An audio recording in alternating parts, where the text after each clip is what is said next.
What's up, everybody? Welcome back to another episode of Filling in the Gaps. How's it going, everybody? Welcome. Let me make sure I give a shout out to everybody that was here. Not a Lawyer podcast, welcome. Denise, Felicia's here. Tiffany, Jazzy, oops, y'all can hear Discord in the background. Let me fix that really quick. What's up, everybody? Welcome. How is it going? You guys, we're streaming right now on YouTube. We're streaming on X. We're streaming on my second channel that I made, Filling in the Gaps News. So FITG News. If you guys see that in the comments, just know that it's the second channel streaming. So we're also streaming in vertical and horizontal. So if you guys don't like the view, make sure you head on over to the page and pick your favorite view, I guess. But anyways, we're going to be talking about Aysia Collins decided that it's time for her to speak out. And I'm curious, put a 1 in the chat if you guys have seen this already or if you guys have not, because we're going to be watching it. So we've got some stuff to talk about. How is everybody doing? Leah's in the house. Mama T's here. Jazzy's here. What up, Jazz? What's up, Sid? True Crime Nat, I see you. What up, Carenza? UK's in the house. We got France in the house. Half of it. I know. I'll be honest with you guys. I've watched this twice now, and a large portion of this, she's really going on a rant in regards to a party that she was at, and apparently she got kicked out of it because of some old friends. So if you guys want to watch the whole video, put a 7 in the chat. If you guys want to skip to the part where she just talks about David and her situation, put a 3 in the chat. So 7 if you guys want to watch it all. Put a 3 if you want to just jump to the David stuff. A 7? I see a 7. Okay. You screen recorded it? I would have tried that. I would have tried, but I get too many damn notifications. Oh, my Lord, we're split. I got 3s and 7s. I got to remember which one is which. Hold on. We're like 50-50, you guys. 3-7 here for it all. Okay, Felicia. Okay. Let me just go ahead and guess we can put on the comments too. Well, I guess we're just gonna play it all then. And then if we have some time, Nancy Grace put out a video, so maybe we can react to the whole thing. I don't know. We'll see. I think it was a pretty good episode because it does address the leaks that they're talking about, the potential leaks coming from the ME's office and how this could potentially destroy the entire case. And obviously, for all of you guys that are watching here, the one thing that we hope does not happen is that this case gets torpedoed and thrown down the drain and risk having this case actually dropped, right? So let me go ahead and pull up the Aysia video. We're going to get right into it really quick, you guys. Let me bring this up. Stop sharing this, and then I got to start sharing that. We got a whole bunch of stuff. So you guys, the volume on this video might be a little low, but I'm going to blast this as much as I can. So then that way we can get right into it. Oh, hello, Aysia. How's it going? All right, you guys. So this is Aysia addressing, I guess, the reason why she got kicked out of a party. And she blames it all on Jason Lewine. So as you guys know, that Jason Lewine has been talked about pretty much, not too much in this case, but, he was one of the first people to come out when the David news came out, and he spoke, I guess, on David's team in support of David, saying that, he wasn't guilty. He didn't do anything. And then a few days later, kind of took a few steps back and tried to pull his name out of the mix and said, you know what, I made a mistake. I don't support him, but whatever. So that, and then he's also the ex-boyfriend of Sakura, the mean girl that Aysia called. Yeah, called her a bitch, actually, right? You guys remember that when she did her live stream the other time? Called Sakura a mean girl, called her a biatch.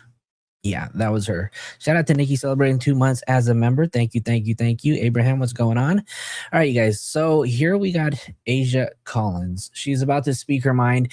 Now, I will say, you guys, for the very first half of this video, she does just kind of ramble on about this party that she got kicked out of, and it's not really until halfway does she talk about you know, the whole David stuff. But you guys wanted to watch it also. Let's get right into it. Lord. Now, I hope you guys can hear because this is the loudest that I can get it to go. All right. I'm probably going to have the chat box open for this one.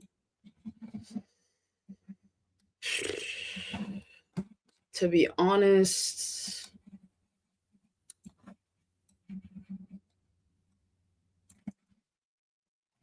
oh, wait. This is going to be one of those streams because I don't know if y'all can tell, but I'm not exactly in the best mood. She looks rough. I don't know. She looks like she's been going through it. I'll give it a second because I'm waiting on someone to join because we have to talk about some shit. Probably Zerks, right? Like the last time. Yeah. All right. So, unfortunately, I gotta get started talking about some stuff that I don't want to talk about. I don't really care if and I'm gonna try not to cry when I talk about this situation, but it's honestly hell. Okay. So let's get into it. Last night I attended a streamer party. Nikki, you mean this one right here? I don't know the name. I know some of the people that are part of the group. Nobody cares, Aysia. Are like really good people. So I'm gonna try and figure out the name because obviously I have to be specific here. It was the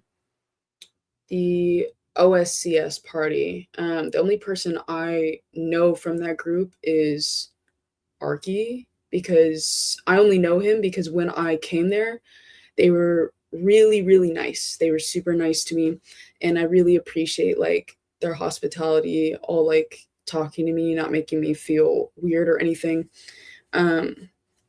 But basically when I was there, keep in mind when I go to a party, I'm only going to go somewhere where I am wanted. I don't go out too often anymore. I've just been more to myself, especially like with all like the crazy stuff that's been going on, which I'm going to get into that as well. But long story short, my friends were going to this party. They told me about it. So I was like, oh, okay, I'll join you guys. I didn't really think it was that deep. I don't even really feel like I have beef with anyone. Welcome, so Renegade. Welcome. I request to get on the list for this party. I get on the list, which is what's super confusing. Like I'm on the list for this party. All right, you guys, I do have to pause for a second and just we're gonna kind of pause, make commentary, and we'll kind of chat. But I do want to warn you guys, this is a very boring video. This girl is, I don't know. This girl has been through so much, as she mentions, but I want you guys to know that this is probably going to be like fingernails on a chalkboard. So bear with it, you guys. Bear with it. Right. So whoever's running the party on Partyful has to accept my name and put me on the list in order for me to go to this party, right? So I'm on the list. I link up with my friends, and then we pull up to the party. I'm not streaming. I'm not doing anything like fucked up or anything. I'm just chilling in a corner. I'm hanging out with my friends. I just feel weird tension because when I walk in, I notice like Jason, the Ween, kind of staring at me. And if you guys know any history with me and Jason, we don't have... You guys are savage in the chat. Put a 1 in the chat if you guys just want to skip on over. Put a 2 if we're going to let it roll. Because this is really hurting my ears. any issues Let me with know. each other, really.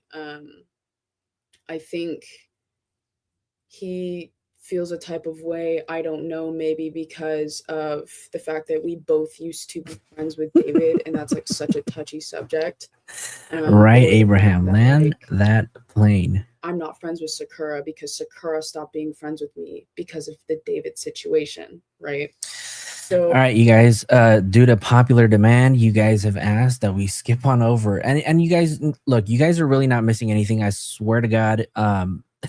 All she talks about is Jason Lewin got her kicked out of a party. There's a few videos that kind of show the interaction they had. I think it was pretty funny though. You can see Jason Lewin is just not having it. I've given you everything that you need to know about it. That's pretty much it. Leah, thank you for the 199 super chat. I appreciate you. Shout out to Flo and y'all in the comments. All right, we're skipping ahead. I'm sorry, you guys. You guys are not missing out on much. You guys know I wouldn't lie to you guys. But we are gonna jump ahead because I don't want y'all to go away yet. So here. Same thing to him. Same thing with Sakura. So I don't understand why he went out of his way, like, to try and get me kicked out of a place. So this is what happened. So he might have. I don't know. If he did, God bless his soul. He's texting like the owners and stuff. Even the people he was texting were confused. They were like, "Why are you trying to get her kicked out?" Because I'm not doing anything, right? So now I'm at a party. I'm with like 8 of my friends, maybe like 6 of them, and everyone's kind of confused. They're like, why is security looking for you? I'm like, I don't know. It puts me in also a very awkward position in front of so many people that are live streaming, because now it makes me look like I'm this terrible, horrible person when I'm not doing anything. And I've been Thank you, Renegade. So welcome. And so I just decided, like, I started crying, like, being transparent. I started crying in front of my friends. I'm not a big crier. But,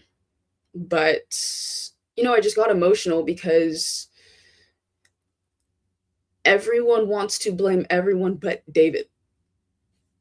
Here we go, you guys. All right. So here is where she starts to open up and discuss, you know, the David situation. And here she basically says everybody is blaming everybody else except for the man that is responsible, right? And she claims, right, that the only person responsible here is David. Why are we blaming Jason? Why are we blaming Sakura? Why are we blaming me? Why are we blaming all of these people except for the person we're supposed to be having eyes on? Why are we taking eyes away from what we're really supposed to be focusing on?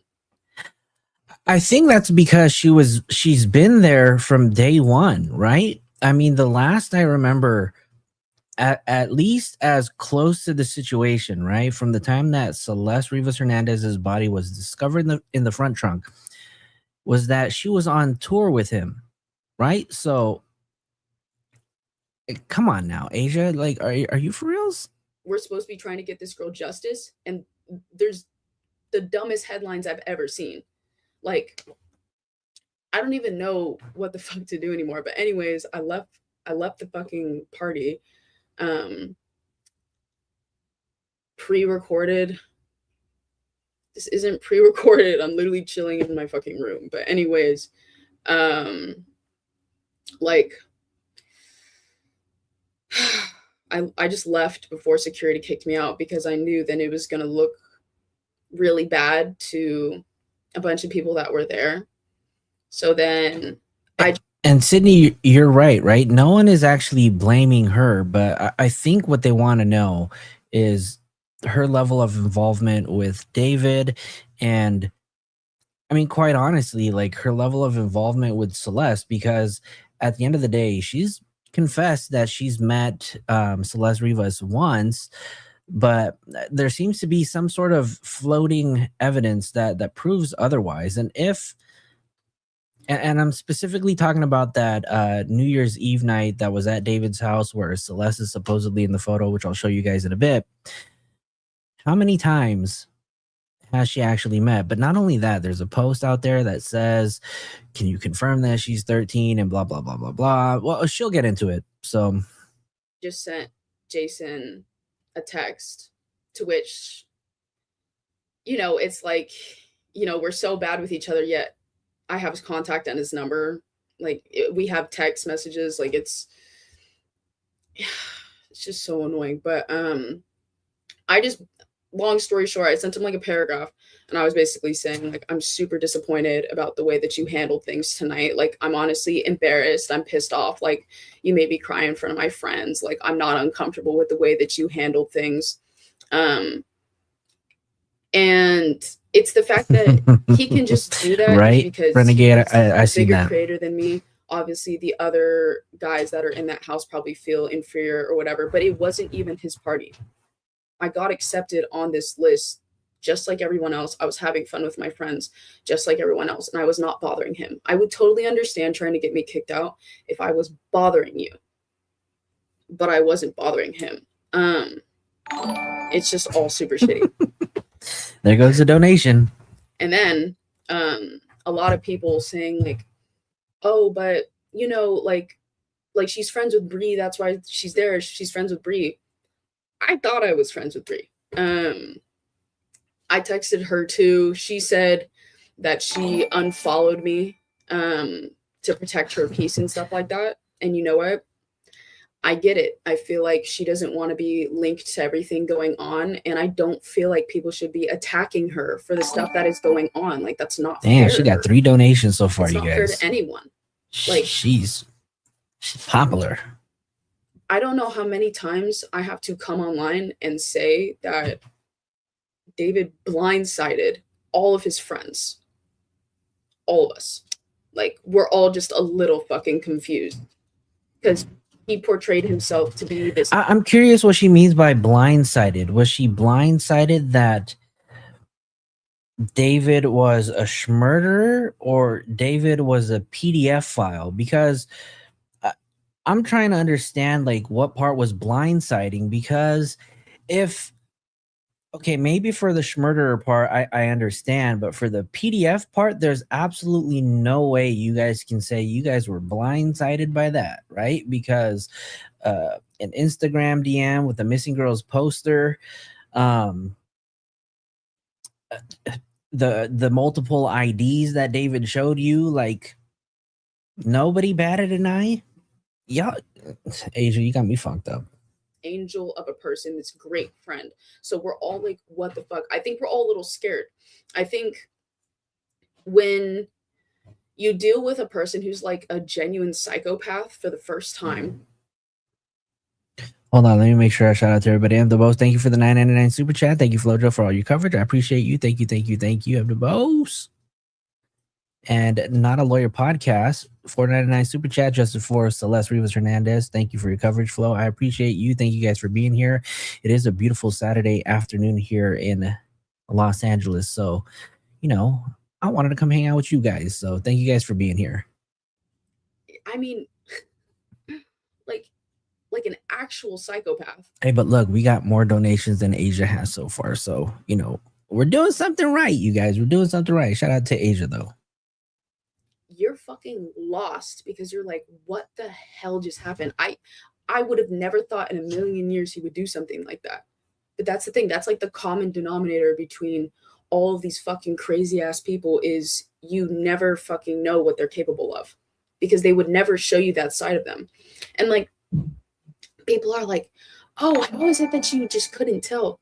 What are you talking about? How could I not tell?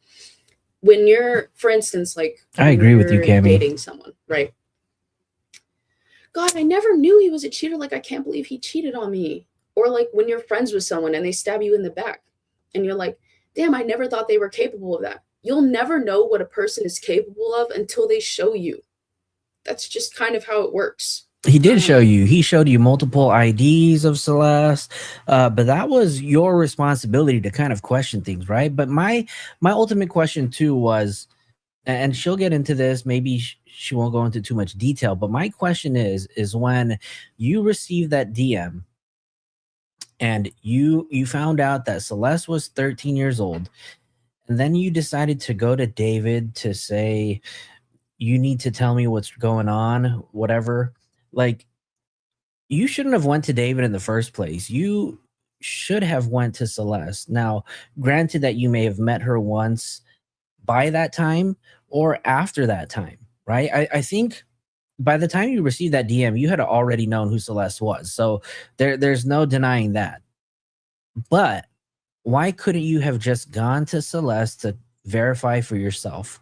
If you know that your friend is possibly a PDF, I mean, shit, you still hung out with him. You were on tour with him. So I don't know. I don't know what goes on in that brain. I don't want there to be hate towards Jason, Sakura, Bree, any of the guys who live in the house at that party yesterday. I don't want there to be hate on any of those people, especially regarding like the David shit. I'm coming on here to talk to you about this horrible experience that happened last night. I'm just tired of people always wanting to blame the woman. Like, it's so much easier to blame girls in instances. It's so much easier Oh my God. bully people who have like also like a smaller following. Like, I don't really have a big following. It's never really been about that. I've always just been having fun on social media.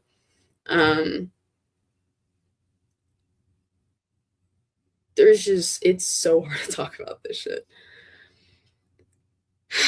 Like, maybe you should get more followers from this. I don't know. It's just a place for everyone to get fucking bullied like shit.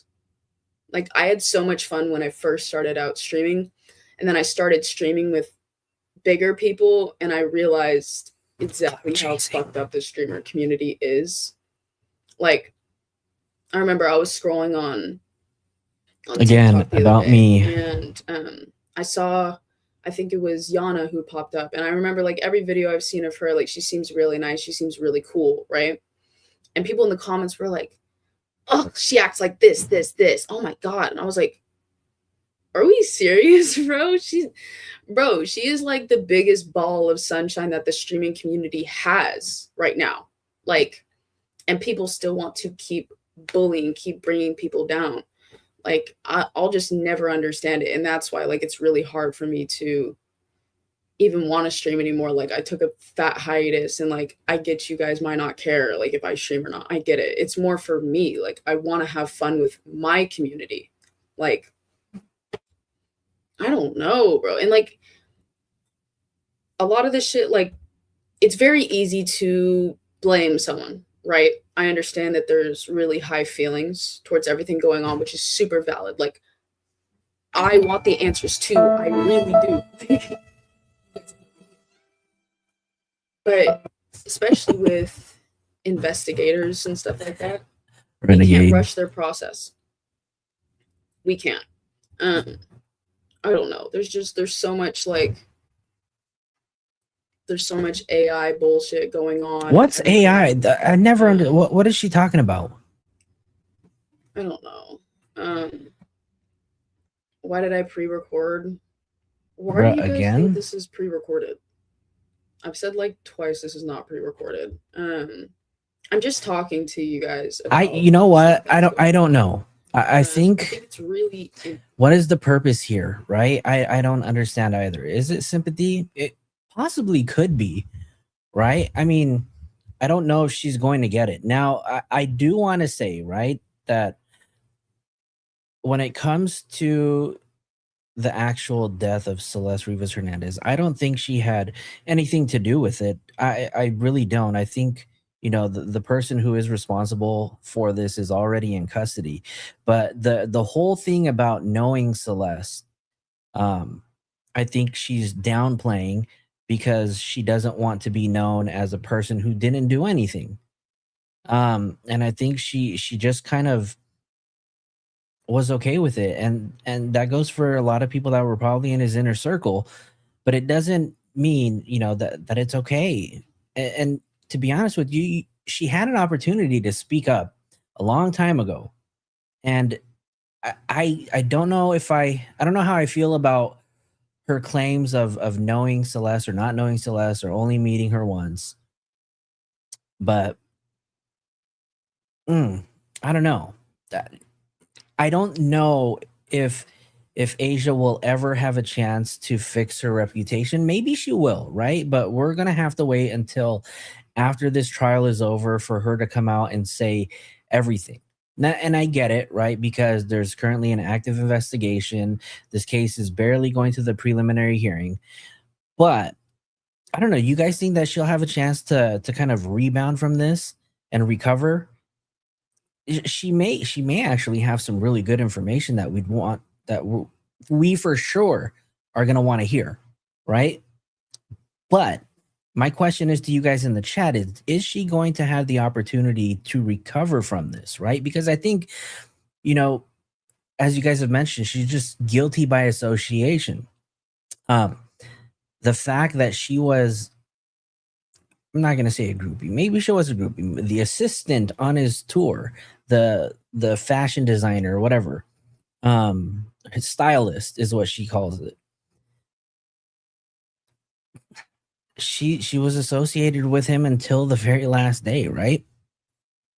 Important that we speak on this stuff. I will say though, there is one thing I do definitely want to Alicia, talk damn. about with the David situation. Which this is super difficult to speak about because I don't know what I'm allowed to talk about. The trial hasn't happened yet. I wonder if she has a lawyer too, because if she does have a lawyer, I wonder if they would just advise against, you know, her coming on live and telling her, you know, Aysia, this is probably not the smartest thing to do. You should probably just shut up. You're probably a little butthurt from the party, which has nothing to do with this case. Although you might think it does, it really has nothing to do with this case. So let me just go on Twitch and talk about the case and tell everybody, I don't know how much I can talk about, but I'll say something. That's one thing that is a really big deal. The trial has not started yet. I'm trying to be respectful. I was on the tour with David. Yes, you were. I have been compliant with investigators, police. Okay, hold on. She did say something here that I think is the biggest takeaway from this whole entire video, is the fact that she has been cooperative with law enforcement and the DA's office. So one can assume by her statement is that she may have participated in this secretive grand jury, right? That's the only thing that I myself can take away from this video. But I want you guys to let me know what you guys take away in the chat. And everyone who has asked things of me. I've even put out a statement to the public. That was on Reddit. On Reddit. Yep. After I was getting a lot of death threats and harassment towards me and my family. So I don't know what more you guys want me to do. I've raised so much awareness about Celeste. You're right. You're right. And I feel for her and her family so fucking much. I'm trying not to fucking cry here because obviously, like,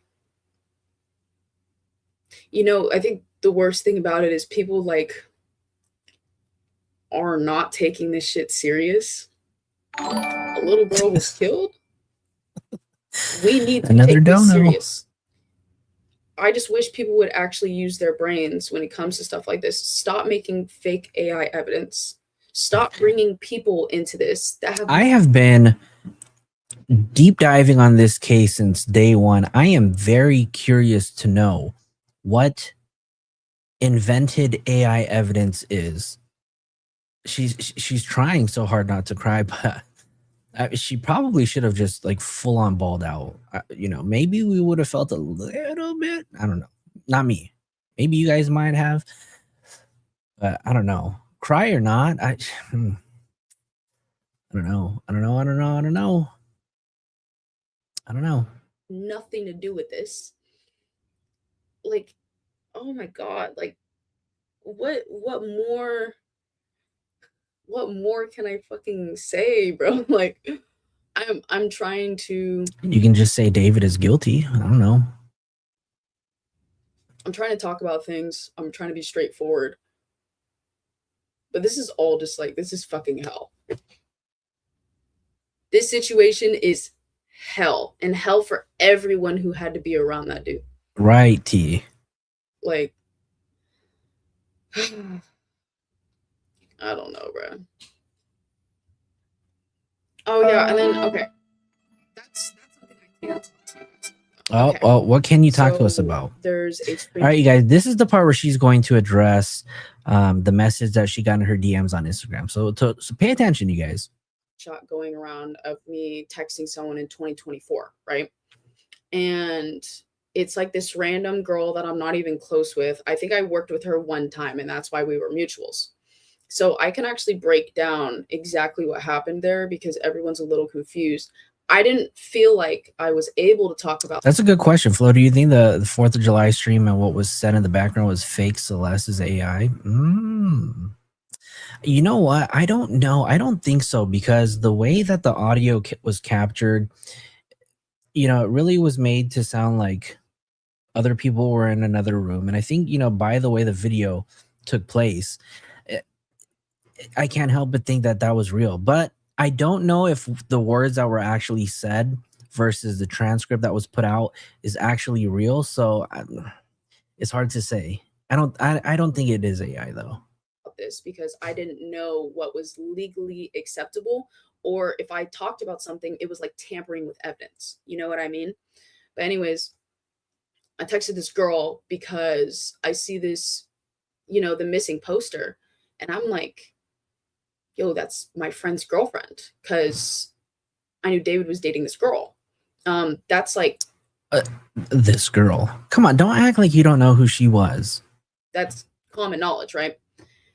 So I respond back, and on the missing poster, unfortunately, what people don't understand is you can't see the screenshot that girl had posted. You couldn't see her age. You couldn't see really much info. So that's why I had responded, and I was like, hey, like, I was genuinely just concerned for her.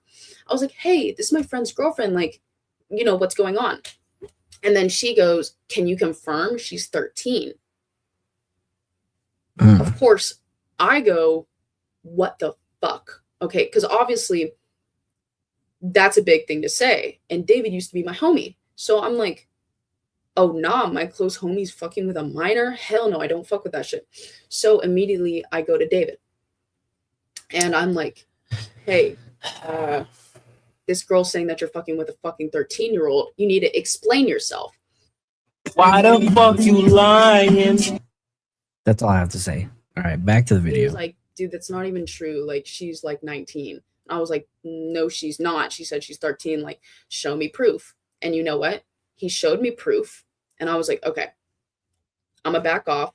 I feel like I'm harassing my friend. Obviously, now that's a little too much. And obviously, there was more conversation than that. I can't get into every single detail for legal reasons. Okay, so apparently, I'm just gonna assume here that whatever she had mentioned has been probably taken into evidence for legal reasons, I guess you can say. But I didn't just go, oh, hey, is your friend 13? And he went, no. And I was like, oh, okay, la la la la la la. Like, I wasn't being stupid. I was like, no, show me proof.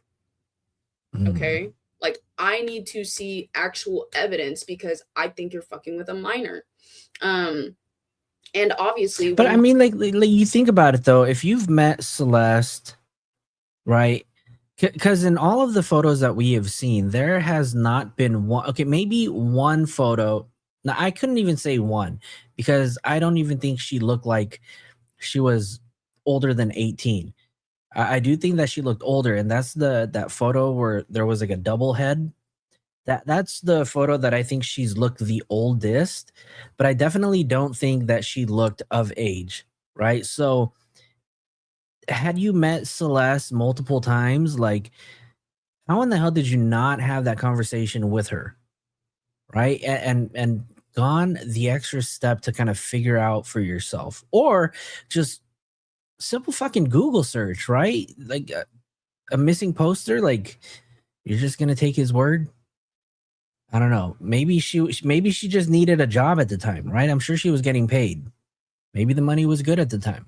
My friend tells me, he's like, no, I'm not. Shows me proof that he is not. And I harass him more. And he's like, dude, like, chill the fuck out. Like, manipulated the fuck out of me, to be honest.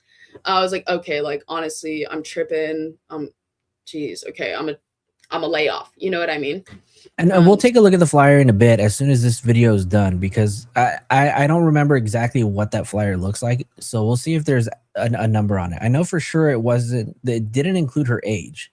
So that's pretty much the explanation with the screenshot. I know a lot of people have been wanting me to talk about it, but the sad thing about the internet is I could give you guys all the information in the world. Y'all still will not believe me. It really doesn't matter what I say. People and the one thing that we have to understand, and we have to be, or the one thing that we have to accept, right? Maybe we don't have to understand it, but the one thing that we do have to accept is the internet is the internet, and the internet will forever be undefeated, right? Thank you, Renegade, for the $2 super chat. This violin thing is just hilarious, right? Sid, you're wild. You're wild. The internet is forever, right? And the only way that you can get less attention on yourself is just to stay off of the internet, right? But you couldn't do it in this case. You couldn't do it during your last live. You got kicked out of a party, so you decided you want to talk about it. And we'll sprinkle a little bit of Celeste in there so, you know, people won't hate me as much. But I think, in fact, you're getting the complete opposite effect, right? I think, Aysia, you don't need to stay inside, but just stay off of the internet. It's not going to believe me. And that's just how it is. And no, like, I can't like explain to you guys what he showed me. I can't prove things to you guys, but that's what I'm saying. Like, it doesn't matter if I give you guys the answers. The internet's always going to spin things and always going to do this shit to me. I can name at least 2 instances where Aysia and Celeste were in the same place, and that was on New Year's Eve, right? That was at with David in his mansion, and then there was the show. What's the location, you guys? I can't remember the location off the top. Somebody in the comments knows for sure, but the one where Celeste was with the family. Somebody knows. Who knows? Somebody tell me in the chat. Why can't I remember? But Celeste was there. Aysia was there. Does nobody know? Oh, there's an episode. Check out this episode at 6 minutes and 20 seconds. Aysia talks about not having time to get her nails done for the album release party. Ooh, no way. This was literally the day after then, huh? Oh, you have to send me that. The Fonda Theater. Thank you so much, T. At the Fonda Theater, we know Aysia was there, right? Because they have those little photo booth photos where everybody is in the photo except for Celeste, right? Even David's mom is in those photos, but where's Celeste? We know that she was there because she was sitting, you know, on the second floor balcony. That was when she was wearing the pink pants and the black sweater. So there's 2 instances there. How many other times could you have met this 14-year-old girl? I don't know. Sounds like a lot to me. I don't know. I'm even like, I'm looking at the chat right now, and even like, yeah, see, it's like people literally just attacking me. But for sure, bro.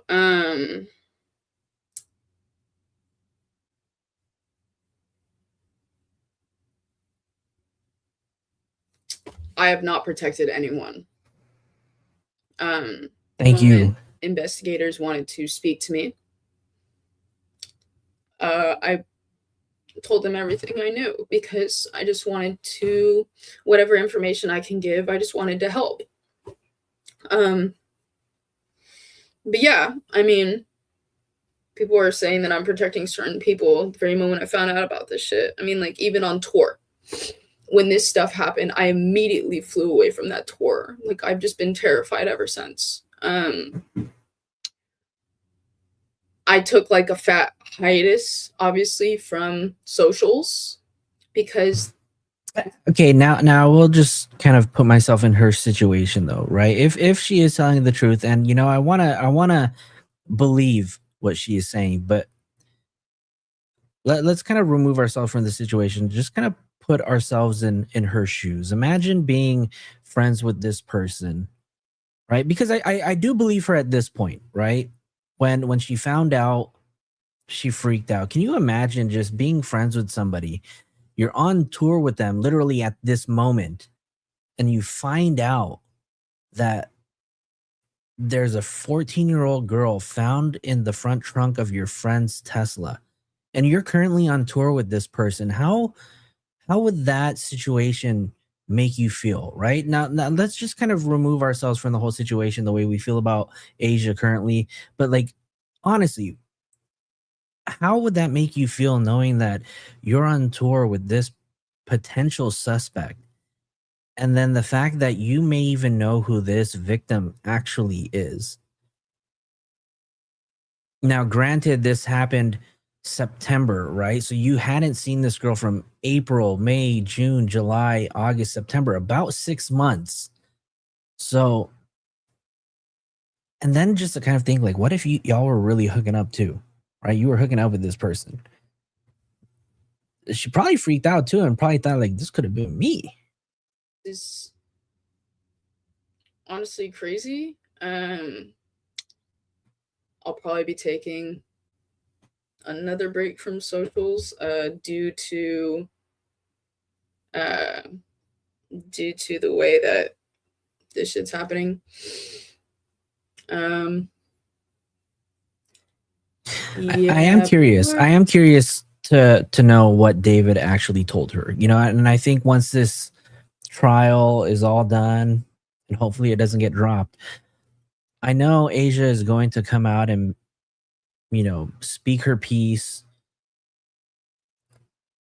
Yeah, I don't know. I don't know what other information that she has that we're gonna want to know, right? Because again, I mean, just by the way we've been in the chat and just the whole sentiment of this video, like, nobody's really fucking with her, right? So even if she tells us everything that we want to know,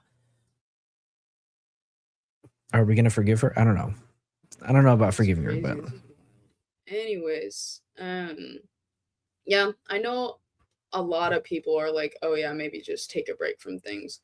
I took a break for like 8 months, but people forget, like, I do enjoy like making content and being on social media, and if I didn't do anything wrong, I don't really understand why I have to. I've been so respectful to the case.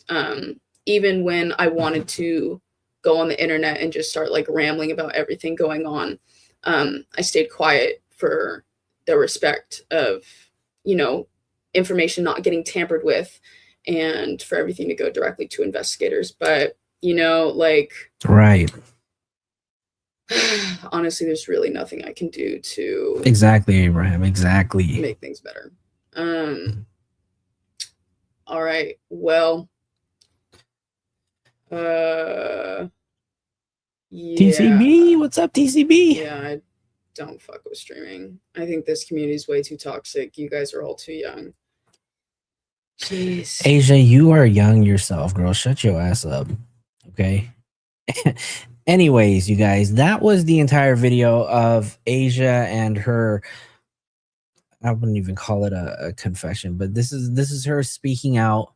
I'm really over that, but I do want to. Are you guys good if we jump on over to? Let me hold on. Let me show this, right, because we do have to talk about this as well. Where is it? Let's go to this. I'll show you guys this. So this is the video that was on. This is regarding the party that she was at, where actually no, let's show this one first, because this one kind of puts things into perspective. I guess she got kicked out of a party. No return policy. Bro, Jason, don't start. I'm sorry. Whoa, whoa, I thought this was the beater thing. Hey, the pool, jacuzzi, everything's right there. But look at his reaction. He is just over. He is over Aysia. Oh my God. You're doing amazing, sweetie. Oh, Thank you, TCB. Thank you for your $4.99 super chat.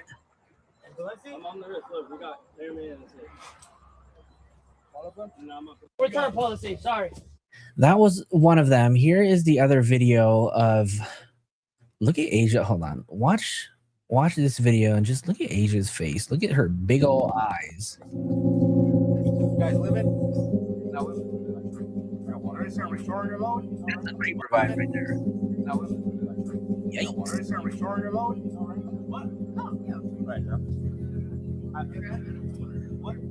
Oh, yeah.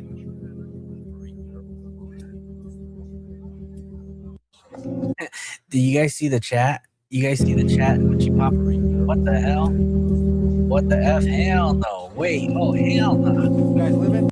None of them are effing with her. Damn. Aysia is just taking L's left and right, you guys. Let me see. Which ones do we have here? We're gonna jump into our favorite Nancy Grace. We haven't reacted to one of her videos in quite some time, so if you guys are still hanging out, we may not be able to get through all of it, but we'll see. But she talks about how the potential leak for the Emmy's office could be a complete disaster for this entire case, and she actually provides a really good example, which I posted on X the other day. We'll listen to it when she starts talking to what's his name? Nemo Romani. D4VD, aka David Anthony Burke, a morgue leak. That's right. You're right, Rodney. He actually defended David in the beginning, right? We mentioned that earlier, that he was one of the first people to come out with a video that said David did not do it. He's innocent. But like a day or two later, he immediately backstepped and took it all back. He was like, look, I didn't know all the information, but I do not support him. So medical examiner's office leak has torpedoed the case against Burke. Can y'all drop a Nancy Grace emoji in the chat, though? Celeste Rivas homicide probe. Tonight, will the entire case be dropped because of this? Good evening. I'm Nancy Grace. This is Crime Stories. I want to thank you for being with us.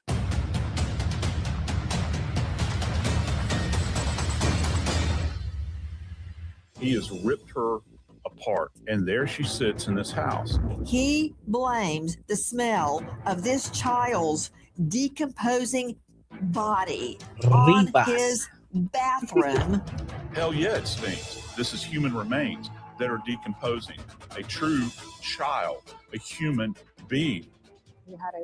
Look, the last time I said anything about Nancy Grace and the Melinda Ducketing comment that Neo's mom left under one of our videos, somebody used to be a follower who was grilling me in the chat or in the comments. So I was like, whatever. But I like Nancy Grace. She's hilarious. I would just never be a guest on her show. Nope. Beard going in. His pants were, kind of, he was doing that look where his pants were dragging below his bum. You could say his orange prison pants. Do you guys want the closed captioning on or off? You guys let me know. Is it easier for those of you guys in the chat? He, again, just seems way more comfortable in court and in this setting now in his prison outfit.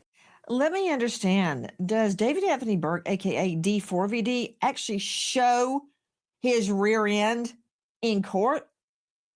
That's from The Light, a true crime on TikTok. With me, an all-star panel. Very quickly to that, Lauren Collins joining us, investigative reporter, LA Magazine, star of Pop Crime TV. Lauren, you've been covering this extensively. Did he actually show up to court showing his rear end? Well, per the LA Magazine source inside, she did say David appeared very, quote, relaxed, Nancy. So you can kind of use your imagination there a bit. Nancy's about to grill her. Be like, look, did he show his ass or not? But his hair was a bit unkempt. He was shackled. And also, our reporter said that Blair Burke appeared to be rubbing his back a bit as they kind of laughed. Are you kidding me? Blair Burke is out there consoling David. He probably winked back at her, huh? Talked, and he even greeted Well, the judge. I appreciate that, and I'll circle back to that. But my question is, does he literally show his in court? He had his beard going in. His pants were, you know, kind of, he was doing that look where his pants were dragging below his bum, you could say, his orange prison pants. He, again, just seems way more comfortable in court and in this setting now in his prison outfit. Again, from the Like True Crime on TikTok, I've got a lot bigger problems with this case than D4VD David Anthony Burke literally showing his rear end in court. But very quickly, to an esteemed expert, trial lawyer, Nima Rahmani, former federal prosecutor turned trial lawyer, former president of the West Coast Trial Lawyers, author of Harvard to Hashtag. Nima, thank you for being with us tonight. I've got bigger legal issues, very complex legal issues to discuss with you, but really showing your ASS in court, really? What? Renegade, thank you for hanging out. I appreciate you. Thank you, thank you, thank you. You have a good rest of your day. Enjoy your Saturday. What are the defense lawyers for Pete's sake? Can't they say, pull up your pants, idiot? Well, they should, because your appearance in court matters a lot. So I think this is probably going to be the end of it, Nancy. I think David's going to have to understand that if you're going to appear in court, everything matters. There's a reason everyone from Luigi Mangione to Sean Diddy Combs, they wear the same. Those sweater vests, those neutral colors. You don't want to be showing your rear in court to the jurors. That's disrespectful to the court and a surefire way to get yourself convicted pretty quickly. Let me see Nima Rahmani, please. Nima, we have a very serious and complex legal issue that has just reared its ugly head. I think this is where she's about to make that really great example of how this Emmy leak could potentially cause a disastrous outcome for the case. For the state. Bombshell tonight, torpedo directly into the state's homicide case. And who's going to suffer for this? Celeste, 14-year-old Celeste, found decomposing in the trunk of D4VD David Anthony Burke's Tesla.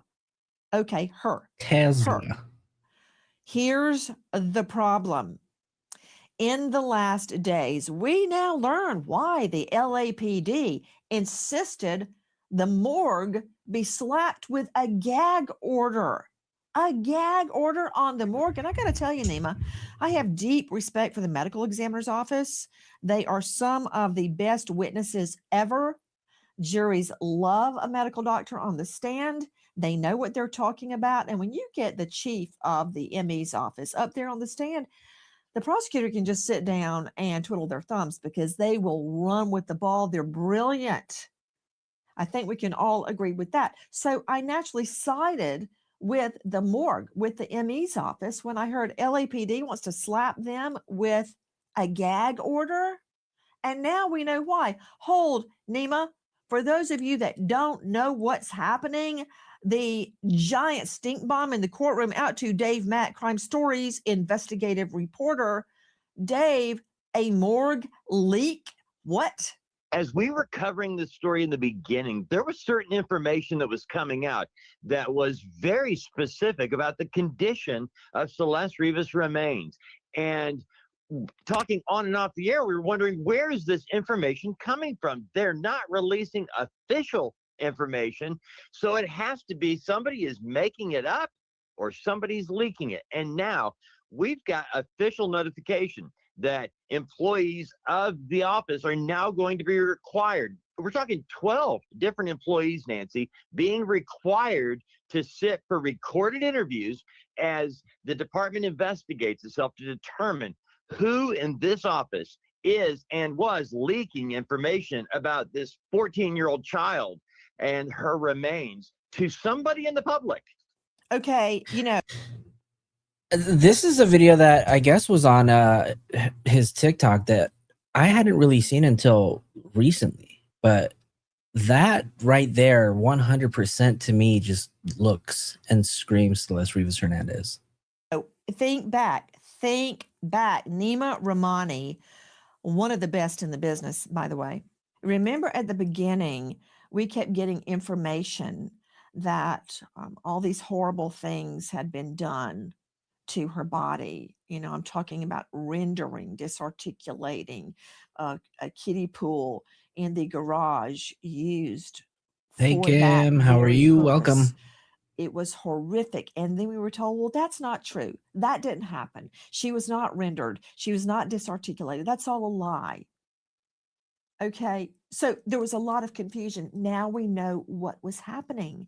According to reports, the medical examiner's office was leaking information. And then the LAPD was quickly saying, that's not true. That's not true. It's all true according to the state.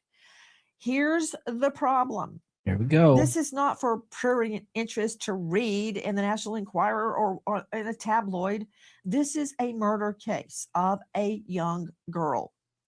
Ruby, thank you so much for becoming a member. Welcome to the inner circle. And then Felicia just gifted a membership. Adele just received the gifted membership. Let's go.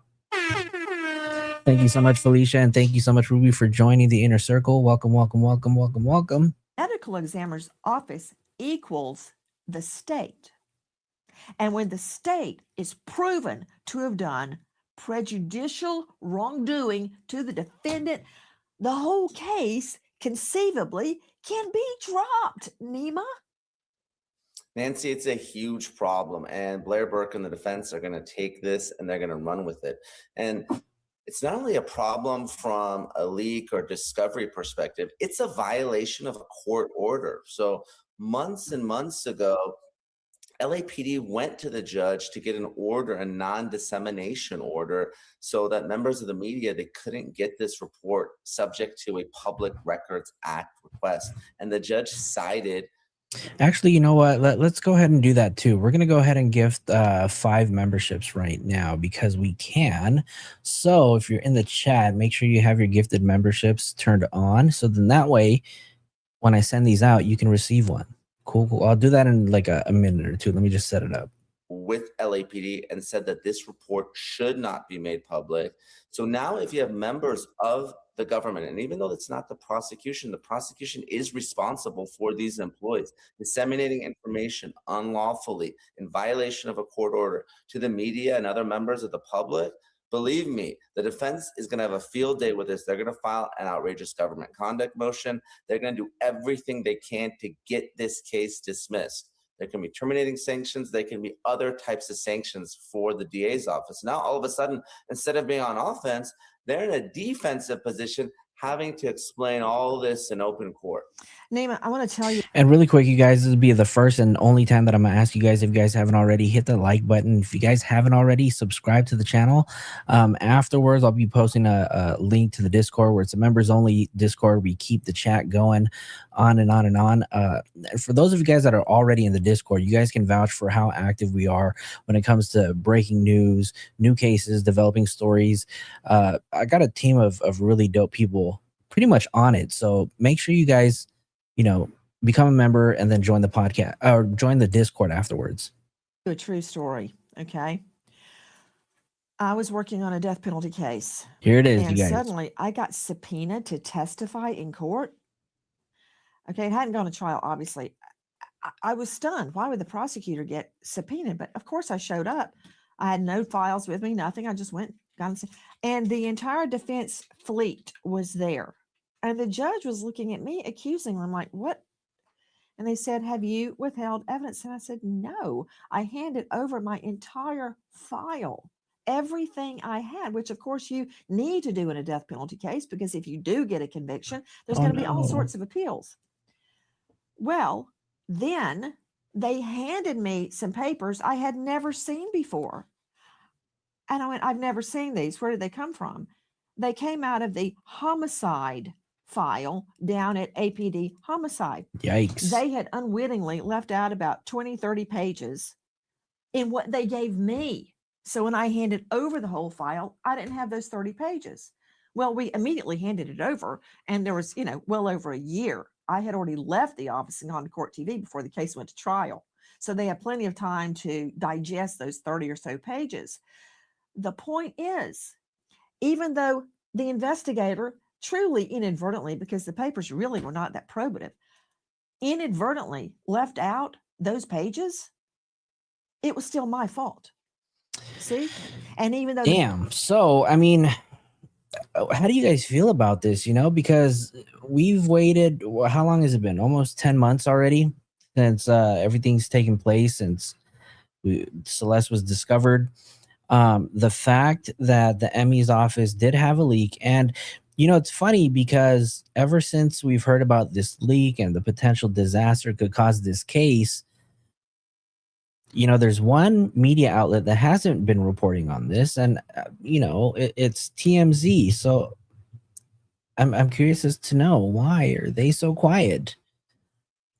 But how do you guys feel about this potential Emmy leak, and this possibly, could be a cause for this whole entire trial to get thrown out? Now, I've heard, a lot of people have been saying that there's just way too much evidence, for this to be thrown out. But it could potentially, have the DP just removed entirely from conversation. So I'm curious to know what your thoughts are. Obviously, I'm not a legal eagle, right? But so if anybody in the chat is, I'd love to hear your thoughts.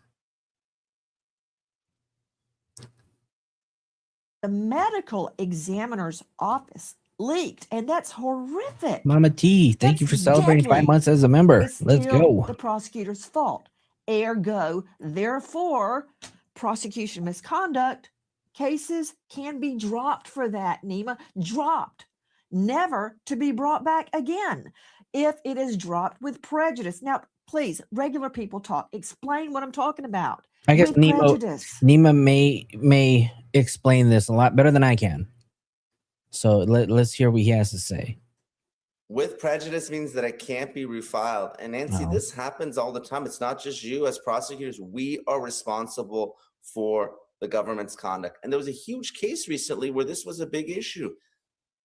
Lori Vallow Daybell in Idaho, because of some discovery violations, guess what? The judge struck the death penalty in that case. Chad Daybell, he's on death row. Lori Vallow is going to spend the rest of her life in prison because of some discovery violations there in Idaho. So this is a huge deal. And when you have good defense attorneys, they're going to use every advantage that they can. So if there was a Julie, what's up, violation here, and Julie? I'm saying if, then the DA's office is going to be in a world of hurt. Obviously, look, not a death penalty case, but that doesn't mean that this case can't be dismissed. There can't be all sorts of other sanctions here. And like you said, the prosecution is always responsible for the conduct of government employees. So they're the ones that are going to be paying the price. And Right. of course, it all comes down to Celeste What's Rivas up, and Joe? her family. I hope they're not the ones who suffer because of some misconduct of some government employees. Okay, for everybody's podcast, now that you're here, but you might want to join the regular chat, not the vertical live.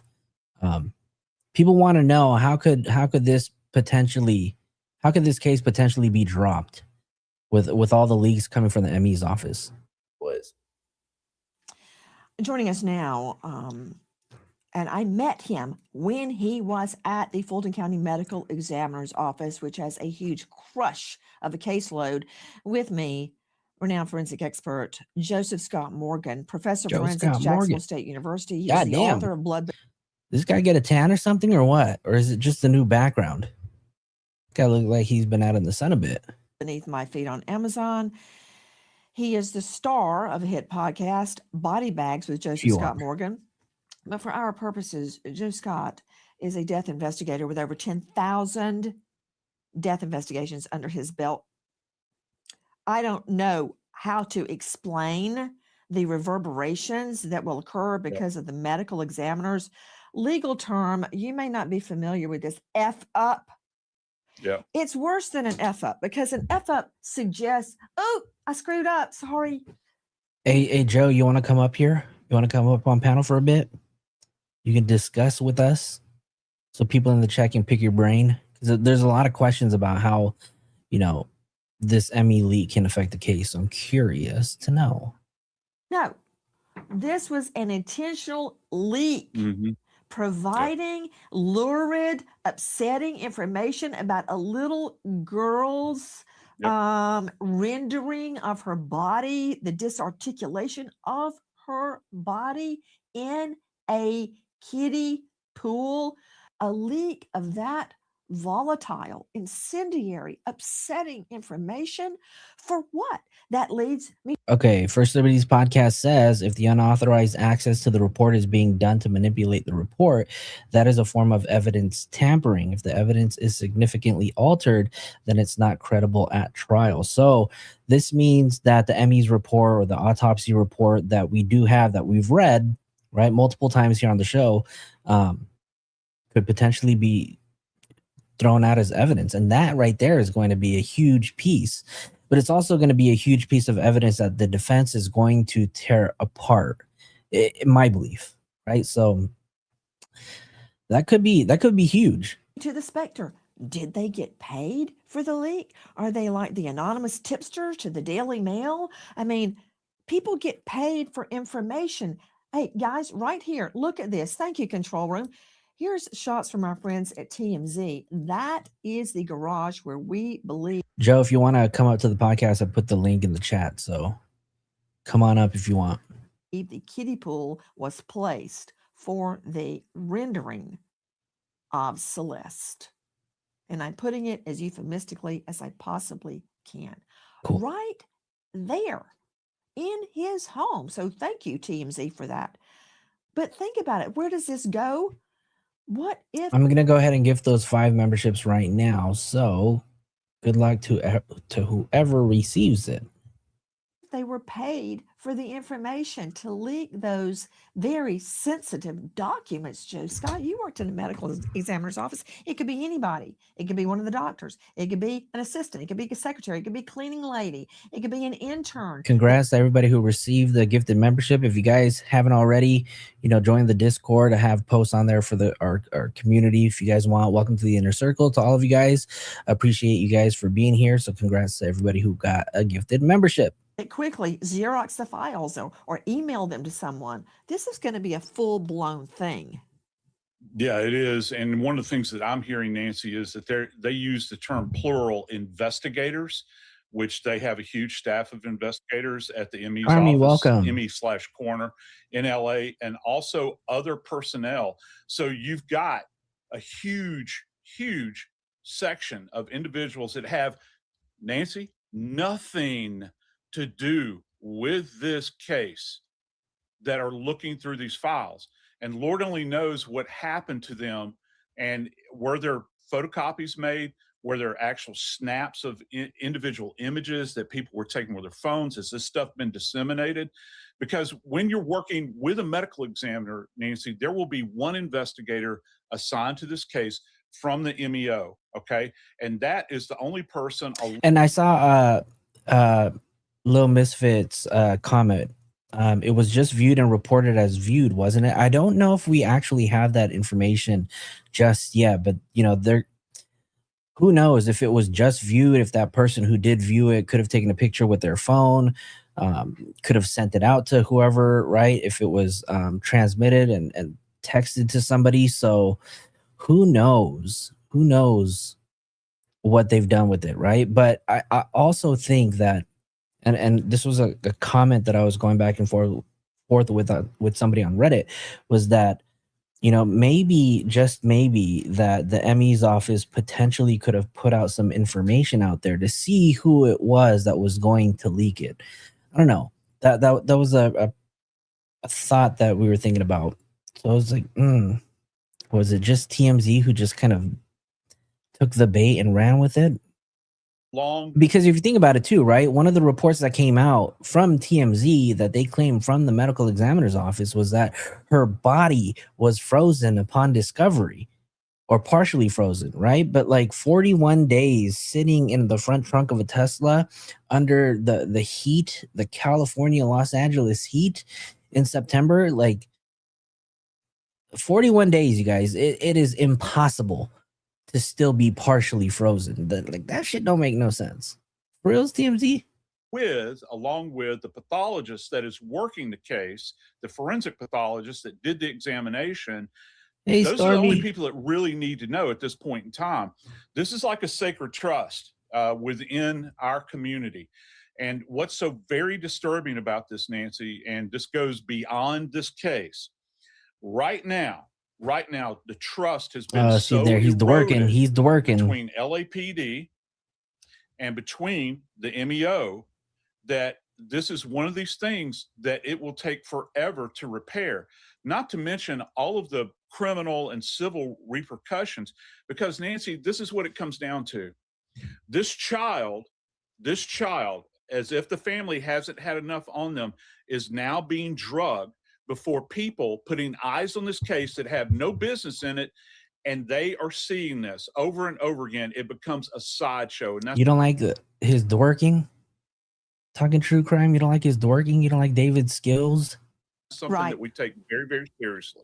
Well, I got to tell you something. Nima Rahmani, if I were the prosecutor in this case, it would be like my hair was on fire getting into that medical examiner and finding out what happened, because they are this close to getting the case thrown out because of misconduct for which somebody may have been paid.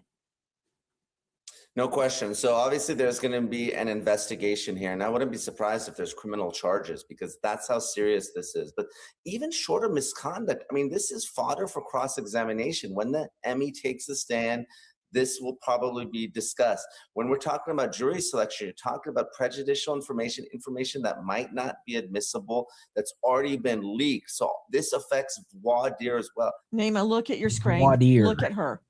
Look at her. She is a little girl. She is dead. She has had her body rendered down, left in 2 plastic bags, and the front trunk of D4VD, David Anthony Burke Tesla, and her body. You know what, Stormy Bell? I do too. I have an absolute problem taking them serious for anything. But the fact is, and the fact that we can't deny, is that they are many of the times, you know, the leading breaking news source out there. And so I'm not going to lie. Anytime TMZ drops an article, especially pertaining to this case, I'm going to jump right over it. And normally, you know, I'll be the first person to read it and dish it out to everybody, right? But I don't know. Maybe we can discredit TMZ a little bit, but we can't deny the fact that we're going to jump at any news that they put out, especially for this case, at least in my case. Rotted. There's no nice way to say it.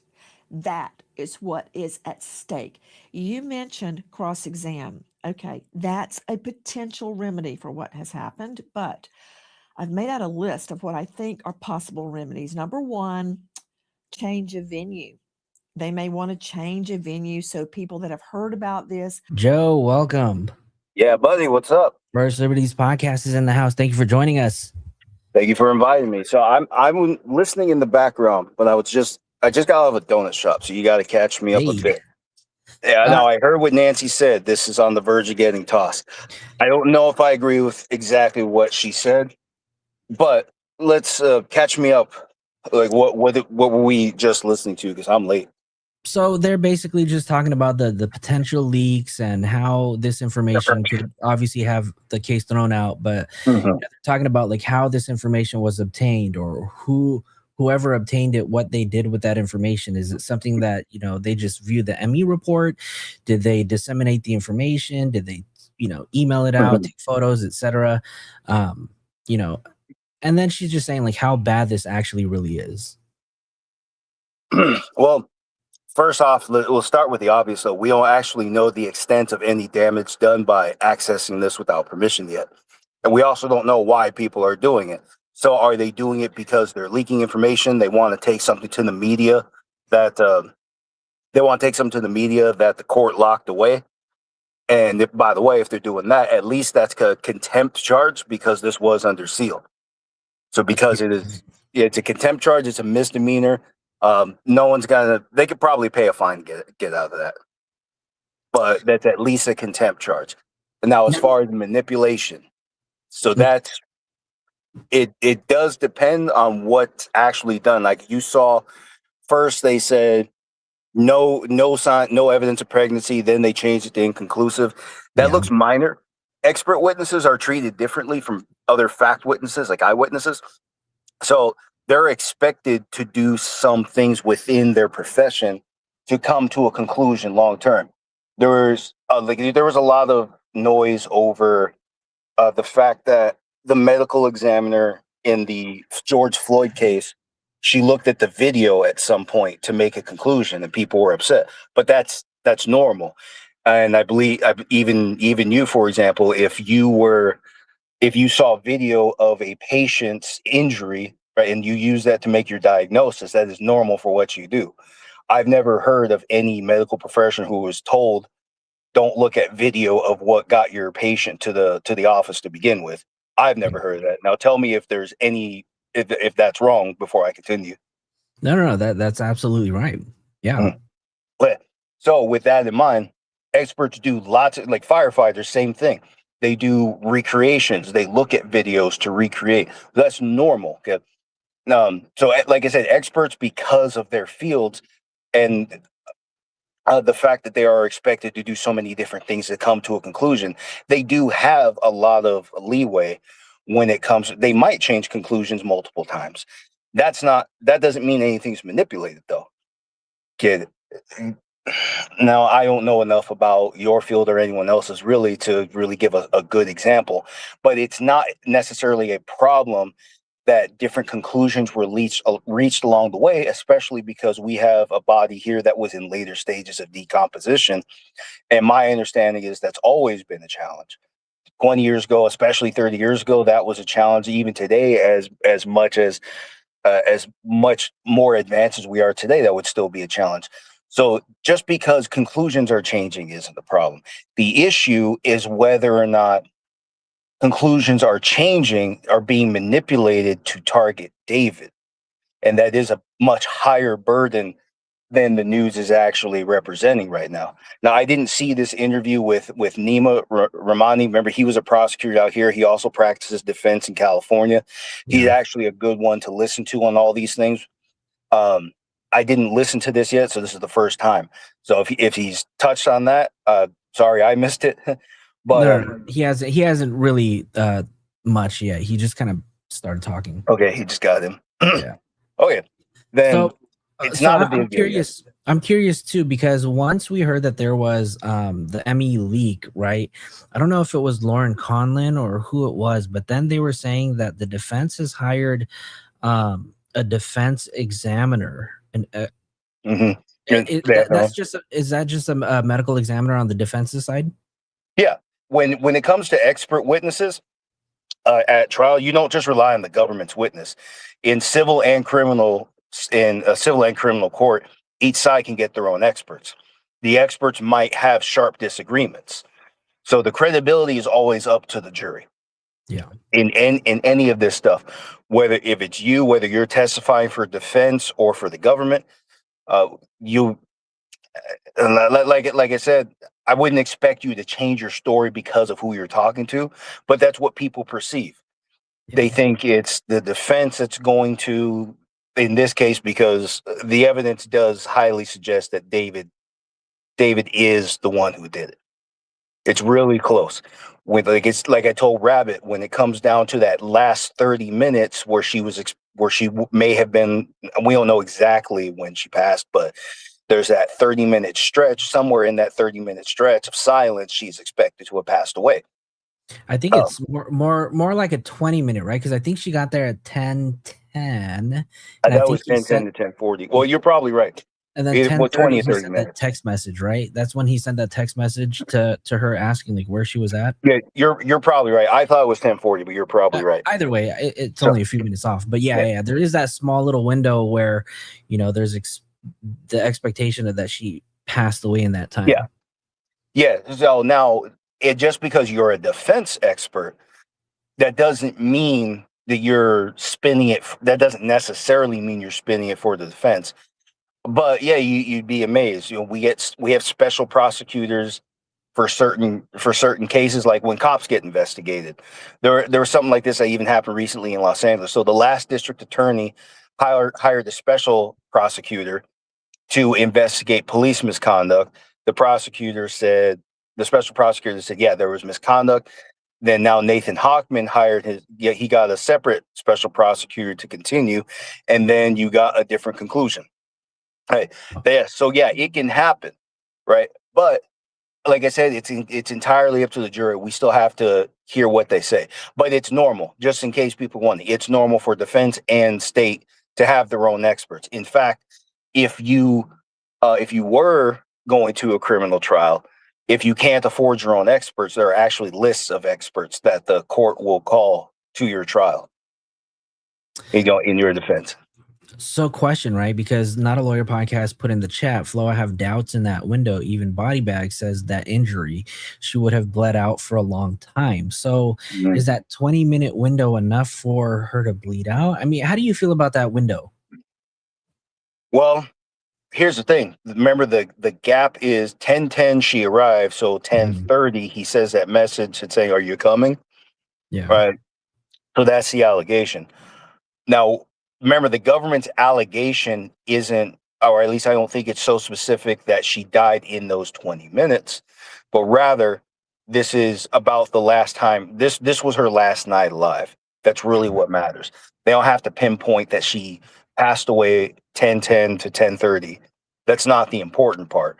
What the jury needs to believe is she walked into this house. This is the last place she was known to be alive. And for some reason, okay, so two people walk into a house, David and Celeste, and David's the only one that walked out. So the implication there, especially because the body was chopped up and the liver is apparently punctured, it looks like David did it. You see what I mean? So it doesn't have to be 10:30, 11:30. The point is, she walked into that one house the last night she was known to be alive, and he was expected to have been there. You see how that works? Yeah. So that's really all they need. And I know the one thing that you keep reminding us on, when we're live and you're in the chat, is that the defense doesn't have to prove anything, right? All they have to do is just cause a little bit of, reasonable doubt, and they'll have the edge on the case. Yeah. What do you think their defense is going to be when this thing goes to trial? If and when this thing goes to trial?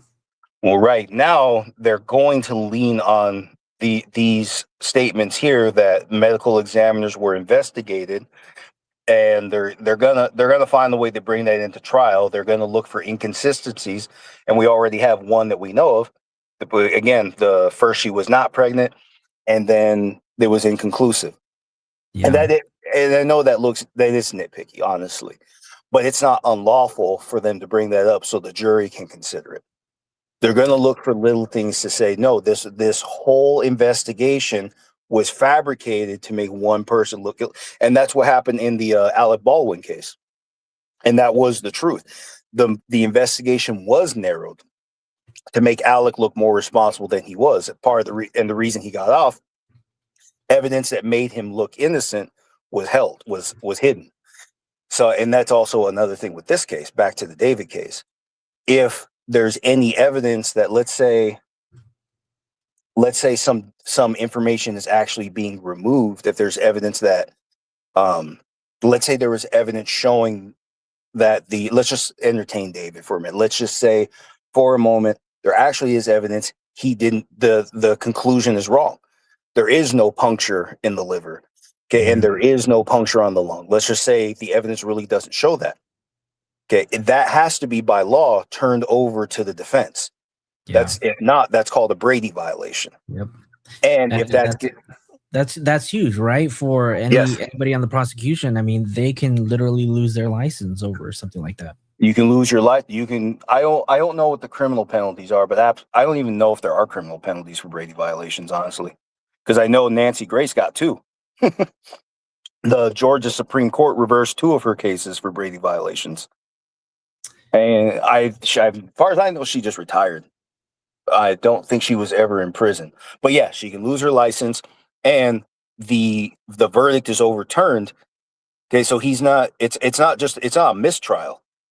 It's dismissal with prejudice, meaning that this is final and in favor of that defendant. So that means if there is a Brady violation, then, and let's say David really did it, but because people were on the state side were screwing things up, they were manipulating evidence.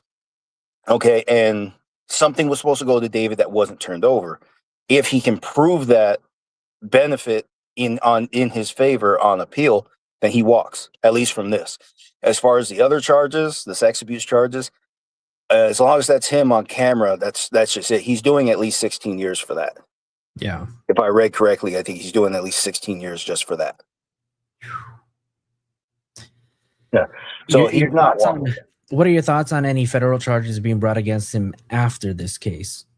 With what the federal government usually does, they could, by constitutional rules, they could just have their trial first, but by policy, they have theirs last. It also works out for them because when you have all these statements under oath and that's admissible in the federal courts, because for legal purposes, if it's on a court document, usually it's usually presumed reliable. Yeah. So that makes the federal case stronger. So they're going to no matter what, basically, they're going to let the state case play out first because that makes the federal case easier. So he'll get those eventually. Now, let's say he does get life. I wouldn't be surprised if the federal government just said, just let him sit. He's going to stay in prison for life. Yeah. But at the same time, it probably is in their interest if they know he's as bad as it looks. And like I said, they're going to wait for the state trial to conclude. They'll probably take him. So then he's going to end up with, I don't even know how long, because we still don't actually know the extent of that abuse evidence. Is remember, if it's on video, they charge you by the frame. So if you're using a more modern camera, that's 120 frames per minute. So in a minute, you committed 120 offenses. But there's an upper limit on that. So I don't remember the sentencing, but there's another upper limit on that. Well, not only that too, right? But if you think about it too, so the state trial is going to take place, whatever the outcome is, that maybe potential federal charges, he might face that. But then also we're expected to see a civil lawsuit take place too, right? With the family, with Celeste family too. So this guy can be in the spotlight for the next few years. Oh yeah. This isn't over. I don't know how much of his money is his money. I don't know how much of the luxury that he's enjoyed was just the record label paying out for, they pay for limos, they pay for helicopters and all that stuff. I don't know how much of that is actually his, but they're going to do that after the criminal trial. Because right now he has his right to be silent. He cannot be compelled to participate in a civil court, because that would violate his Fifth Amendment rights. So for that reason, the criminal trial has to conclude before the civil trial can begin. Well, not only that too, I think about it too. If he gets charged with all of the charges that are brought against him, right, you can assume that they're going to file appeal after appeal. So we might even see that take place too, right? So they always appeal. They always fight. They always look for the little stuff. Like this is what I was, like I said over at Rabbit's Chat. Whether or not David did it, he will be convicted simply by the nature of these charges. Yeah. Even if he really did not take her life. So for that reason alone, and the surrounding circumstances, again, if it really is him on camera in bed with her, he doesn't have a defense. We talked about this before, how defensive age does exist to the point where if you reasonably believe by mistake that the underage person was in fact of legal age, you can actually escape some charges. And I gave him that benefit of the doubt too, because at my last warehouse, I knew a girl, 19 years old. She was small. Like, we worked in a warehouse. If you ever been to Costco, or anyone who's just not worked at a warehouse, go to Costco. You'll see a lot of their pallets are not supposed to be higher than 5 feet tall, but this girl was just under 5 feet tall. So she was just a little bit shorter than a pallet at Costco. Wow.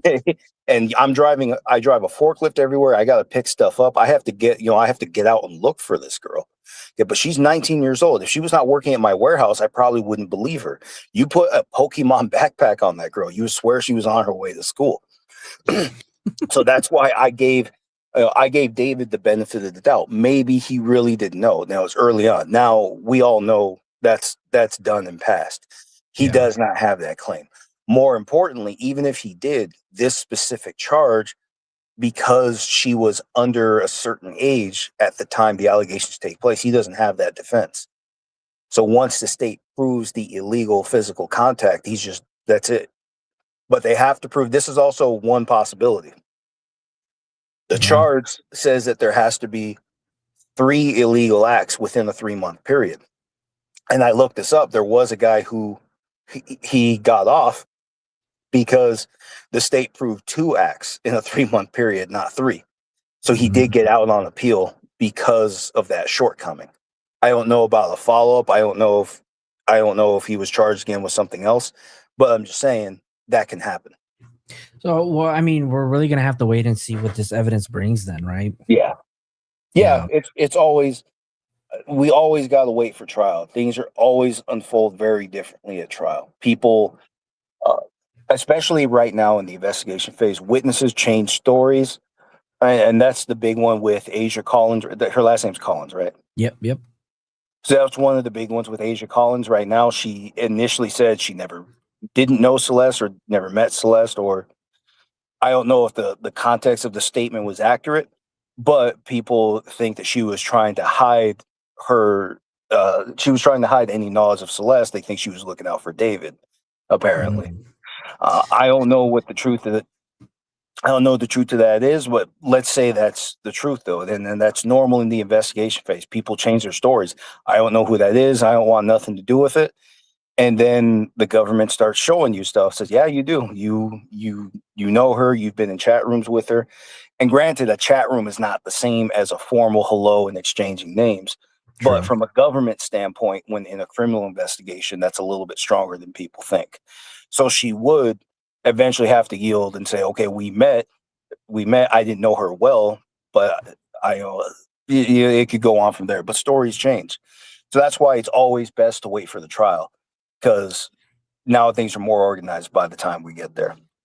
I do have one more question before we continue the video. So sure. We've heard that during this preliminary trial, the prosecution is preparing witnesses, making sure that they're available to show up on the 21st. Who do you strongly believe is going to be these witnesses they're going to be calling up during the prelims? It has to be the arresting officers. We absolutely need to hear from them, because this was not a grand jury indictment. Yeah. This was not through an arrest warrant. So this was apparently a fresh arrest. Why exactly, I don't know. The theory that makes the most sense to me right now, because we'll look at his charges. If he accessed his iCloud and he's got more of the same illegal, obscene content on his iCloud, that would be enough if they were already monitoring him. So they're already monitoring his activity. They could have gone and gotten him right there. And there's a report from April 16th. It's from NBC LA. I sent it to Rabbit a while back. And that's when the narcotics division said that they were monitoring David. Okay, now I don't know if we didn't see any charges like that. So we don't know if that's necessarily what the arrest was about. Like, maybe that's the truth. Maybe this was just a deal. Maybe that he was just dealing stuff on the streets to make money. He didn't know he was being watched. And then they moved in on him. Well, they moved in on him, but they have all this evidence of other stuff that he did. So then that justifies the arrest. But we still don't know exactly why they moved in on him. We got to hear that from the arresting officer. So we're going to hear that finally from the arresting officer. Why exactly did you arrest this man? Because by constitutional law, it has to be justified, or he can walk. He could walk. What is it? We're a little under 2 weeks from now. Yeah, he could walk in a little under 2 weeks if they don't justify it. Well, and then I also remember when they had the press conference where they discussed his charges, prosecution and LAPD made it very clear that they were working in lockstep, to make this happen. So, there's going to be an explanation for all of this. And you're right. I do think that we're going to hear from law enforcement during the prelims to really get that answer and find out, why was he arrested? But we're going to go ahead. Let's jump into this video really quick. Let's watch it, and then we'll stop and pause. And if you have any comments you want to make, if you hear something, just let me know. We'll stop it. Yeah, go ahead. Won't be on the jury. But wouldn't you agree that's going to be a bad move for D4VD? They don't want to change a venue. They're in one of the most lenient jurisdictions in California. You get a change of venue and you hike up to Northern California, you will get convicted up there. Yeah, forget it. I doubt they want to change a venue. They could try to get the prosecution thrown off. Won't work. They may try to get the medical examiner's office recused. Unlikely, because they're the ones that did the autopsy. The medical examiner is going to be reprimanded. That for sure. There will be a searing cross-examination. That's a given. Here's a concern. Remember what happened in O.J. Simpson, right? Furman and others on the force made the jury so upset about their personal behavior that it ended in a jury nullification. And we've seen it many, many times. The jury says, you know what? He probably did it, but screw it.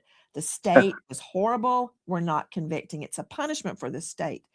Of course, you could ask each individual juror on voir dire, do they know about this?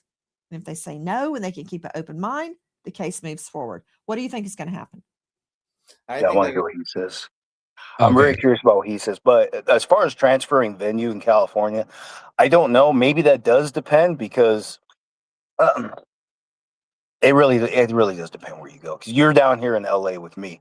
Yeah. You know how bad it got down here. Personally, now Nancy's talking about LA as a lenient jurisdiction. I don't think she's keeping up with news in California so closely. And that's fine. She's out in Georgia or Texas, I think. But news traveled far and wide that California in general is a lenient jurisdiction towards crime. And that's not the truth. And especially now with Nathan Hochman. With Nathan, yeah, I was going to say, now that we have the new DA in town, a lot has changed. Mm-hmm. Since Gascon has left. Yeah.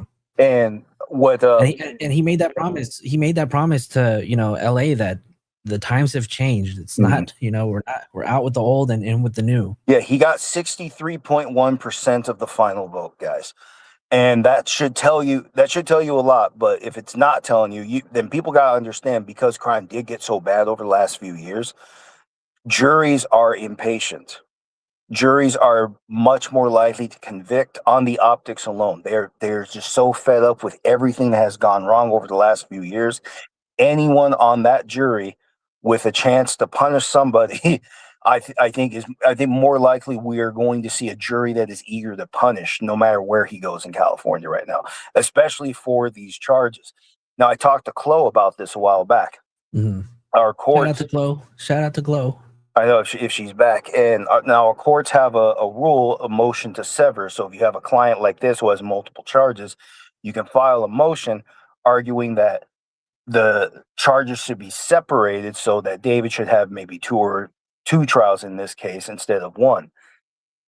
Now, because everything is so intertwined, I asked Chloe about this because I wasn't sure. And she was convinced that everything was too intertwined. She said the judge will not grant a motion to sever. So he's going to go to trial for all three charges no matter what he does. Now, look at his charges. He's got just about all of our most serious felonies and as a first-time offense. No one's going to be lenient to this guy. The jury is going to hear the whole story from what they met when she was 11 or 12, and then the illegal activity, it starts at 13. They're not going to be lenient. There's nowhere in California he can go to get that leniency. And that's where I don't agree with Nancy's statement. And she's looking to the past to explain the future too much. The times have really changed. He's not walking no matter where he goes. The change of venue, especially with this kind of publicity, I don't think it matters. There's nowhere he can go. The whole thing is, the evidence does look so bad that I don't think anybody can save him. That's what Bruce Rivers was talking about. The evidence doesn't give you. There's 40 terabytes, right? 40 terabytes of evidence. I mean, who knows what they have on there, right? Or what they have in that 40 terabytes of evidence. But I mean, 40 terabytes is not small for anybody who's not familiar with just the amount, right? Like that's a lot. Like how did Flo summarize it? She explained it like if you were if you were a bunch of filing bins. Like she explained it. It wasn't a short stack of papers. She said if you were to put that in papers, yeah, she said it was like a filing bin at least. Yeah, I forget what the number. Yeah, I forgot what number she said, but it's still. Yeah, it's a huge stack of papers. So you could stand on that, and you can get anything off the top shelf at the store. You know, it's not short. It's not a short. It's not a small job. And then, like I said, when it comes to the videos, Blair has to break it down by the frame. She's got to look for any little gap to say this. There's no way of proving this is my client. That's really the only defense she's got. But then, like I said, other charges in the federal court can still happen. To put things into perspective, you guys, right? For how much 40 terabytes is, if you have a standard iPhone at 256 gigabytes, you're looking at about like 150 plus iPhones at 256 gigabytes full of information, right? So for somebody who has a standard, like for myself right now, if I were to look at my photos and stuff, I have like about, it says here 46,000 items, right? That's videos and photos. Yeah, I got a lot of photos, right? But that's just how much information that they have in their possession that they're putting into evidence, you guys. So we're probably not even going to see like 10% of what they're claiming is evidence, but it's a lot of shit. Yeah, it's a lot. And answer Adil's question, because she asked, like what we were talking about a moment ago, what about the federal charges and all the obscene content? I don't know the sentencing is very high on that. I think most of these guys do at least 30 years, and he facing charges in California and the federal system, and the sentencing is about the same. But I don't remember what the upper limit is. I haven't looked at that math in a while. But with that in mind, I would say he wouldn't even qualify for. Let's say he didn't get life in prison. I don't think he probably wouldn't be eligible for release until 70 or so, at least. Hopefully not. All right, let's see what Nima has to say about it.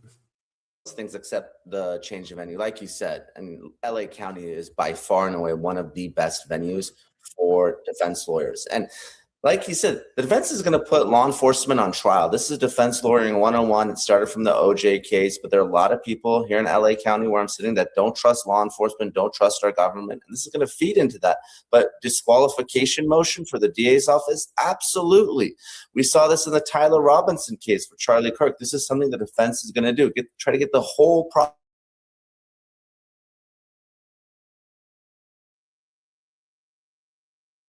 Jury selection. Ask the potential jurors, have you heard about this leak? Do you have any views?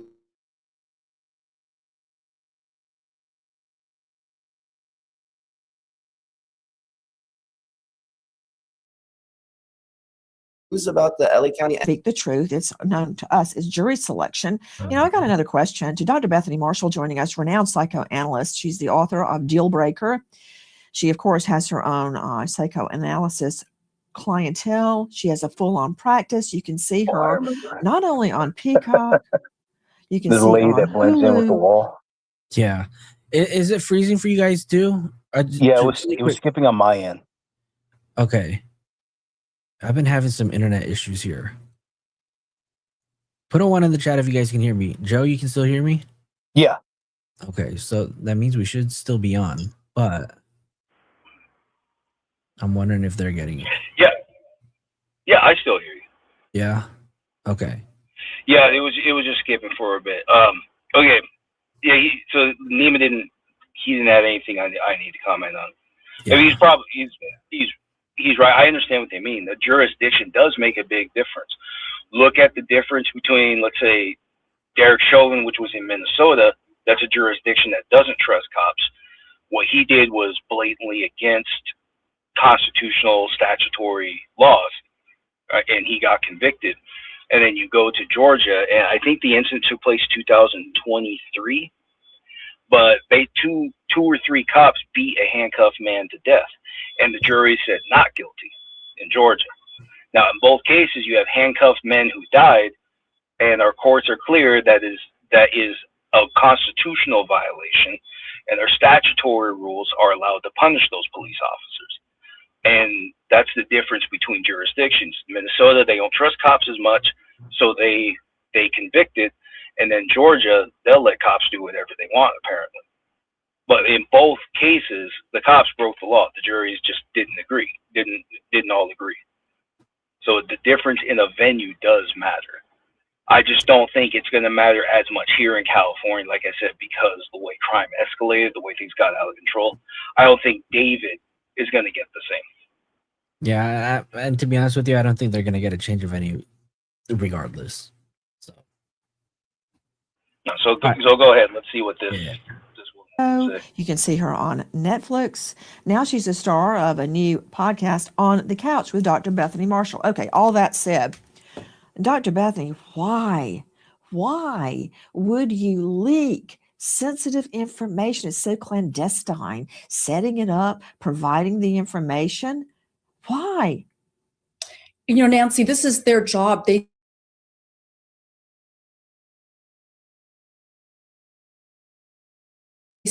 whatever they did. This reminds me of your friend Joan Rivers, right? When there was the wrongful death lawsuit, what came out is that her ENT took selfies of her while she was under anesthesia, and the wish for the notoriety, to gossip, took precedence over ethics. And there are just such widespread ramifications for this, unfortunately, that not the least of which is that her family now knows about the disarticulation. Really quick, I just want to shout out to everybody who's been in the chat. We did officially hit 2,300 subs, so thank you guys for that. I appreciate you guys. Just for that, I am going to be gifting another 5 memberships to everybody that is here in the chat. So good luck to you guys. Thank you guys for all subscribing. I appreciate you guys. It's good to do these afternoon shows. I really wish I didn't have to work full time, but thank you guys for being here, and hopefully we can do this again tomorrow. But let me go ahead and send 5 gifted memberships, and then we'll get back to this video. Awesome. And to answer a question in the chat, I don't think he's getting off. I know that's what people are saying right now. It was the same thing I told Rabbit when the news broke. Expect the defense to use it. But it's probably not going to end the trial unless it has to be something really bad to really stop the trial. Our courts are really clear on this, that usually the courts don't just disregard evidence, even if it's a little bit sketchy. They're not going to stop the trial just for that alone. There's a presumption that the general public wants to see these matters solved at trial, for better or worse. So with that presumption in mind, they will move this to trial as best they can.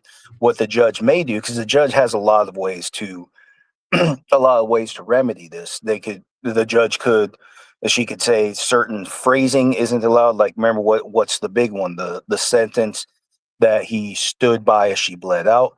We still don't know what the basis for that statement is. It's possible. There are very limited exceptions, just to keep it short and sweet.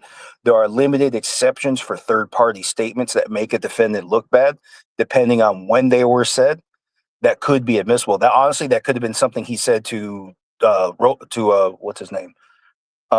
Morgan Roth. That could have been something he said to Morgan Roth on the phone. And then that could have led to that question, why didn't you call the police? And he says, I don't know, I didn't think I had that responsibility. I just wanted to get on with the tour. Yeah, that's not my job. Okay, that could have. Now, obviously, I'm speculating because I don't know what happened. But I'm just saying there are circumstances where that would be allowable. But we have to hear it from him to know if we have those circumstances.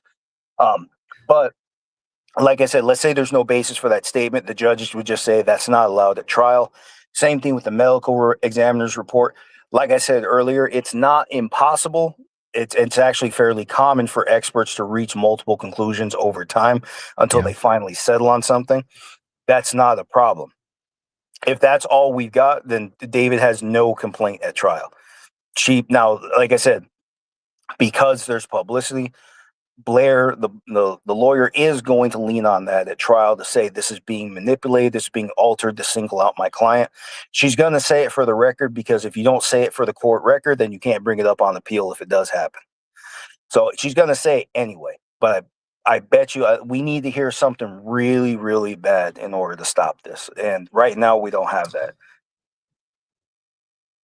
I don't think it's going to happen. I think this is just, look, we're 10 days away, right? It's the 11th now. 10 days away. We're going to today's the 11th. Yeah. So in 10 days, we're going to see the first preliminary. And like I said, first we're just going to hear about the arrest. Yeah. Now also understand, really the point of the medical examination is really just to prove there was a death at the scene. That's ultimately what it's for. So the report is it's going to be admitted for one reason or another. It doesn't look like they fabricated the fact that there was a death at the scene. We all know that, right? We have the news reports, the warrants, and of course we have the exam. Now the exact conclusions might be mixed. So the judge might start scratching stuff off, might start saying certain statements can't be used, like I said. But the idea that they're going to disregard the body altogether, that doesn't make any sense to me. Right off the top of my head right now, I can't think of a reason the judge would do that. But I can almost promise you we are going to hear about this report at trial no matter what. I'm also curious to know what happened to Celeste's body, right? What did David do with her body from April 23rd to May 5th? Well, maybe TMZ does have the truth. Maybe there was some evidence that the body was frozen at one point. And that's what I believe too, right? I do think that there's a possibility that she could have been frozen at some point. I just don't think that it was very accurate for them to report that she was partially frozen upon discovery. But not only that, the part that bothers me too is that when LAPD came out and debunked it, TMZ came out the very next day and doubled down. Yeah, they were adamant. You remember that? Oh yeah, they're adamant. Yeah, they absolutely trust their sources, whether or not they're trying to just do it for a story. Yeah, they were adamant, and maybe they did have something. But same thing I told all you guys back then. If that's true, and because the report was under seal when they said that, so as I said, if that's true, somebody is going to get investigated, and here we are. Somebody's getting investigated. Yeah. But like I said, it doesn't, just because there's an investigation doesn't mean that the evidence is being tossed. It really doesn't make sense when you understand that the courts assume there's a public interest in seeing all of these matters solved at the trial. And without evidence of a body, there is no trial. But like I said, it's probably not going to happen. Under these circumstances, it just seems laughable. The only issue I see is if the report is if there are so many different conclusions on the report, and there might have been evidence early on that would have showed David didn't do it.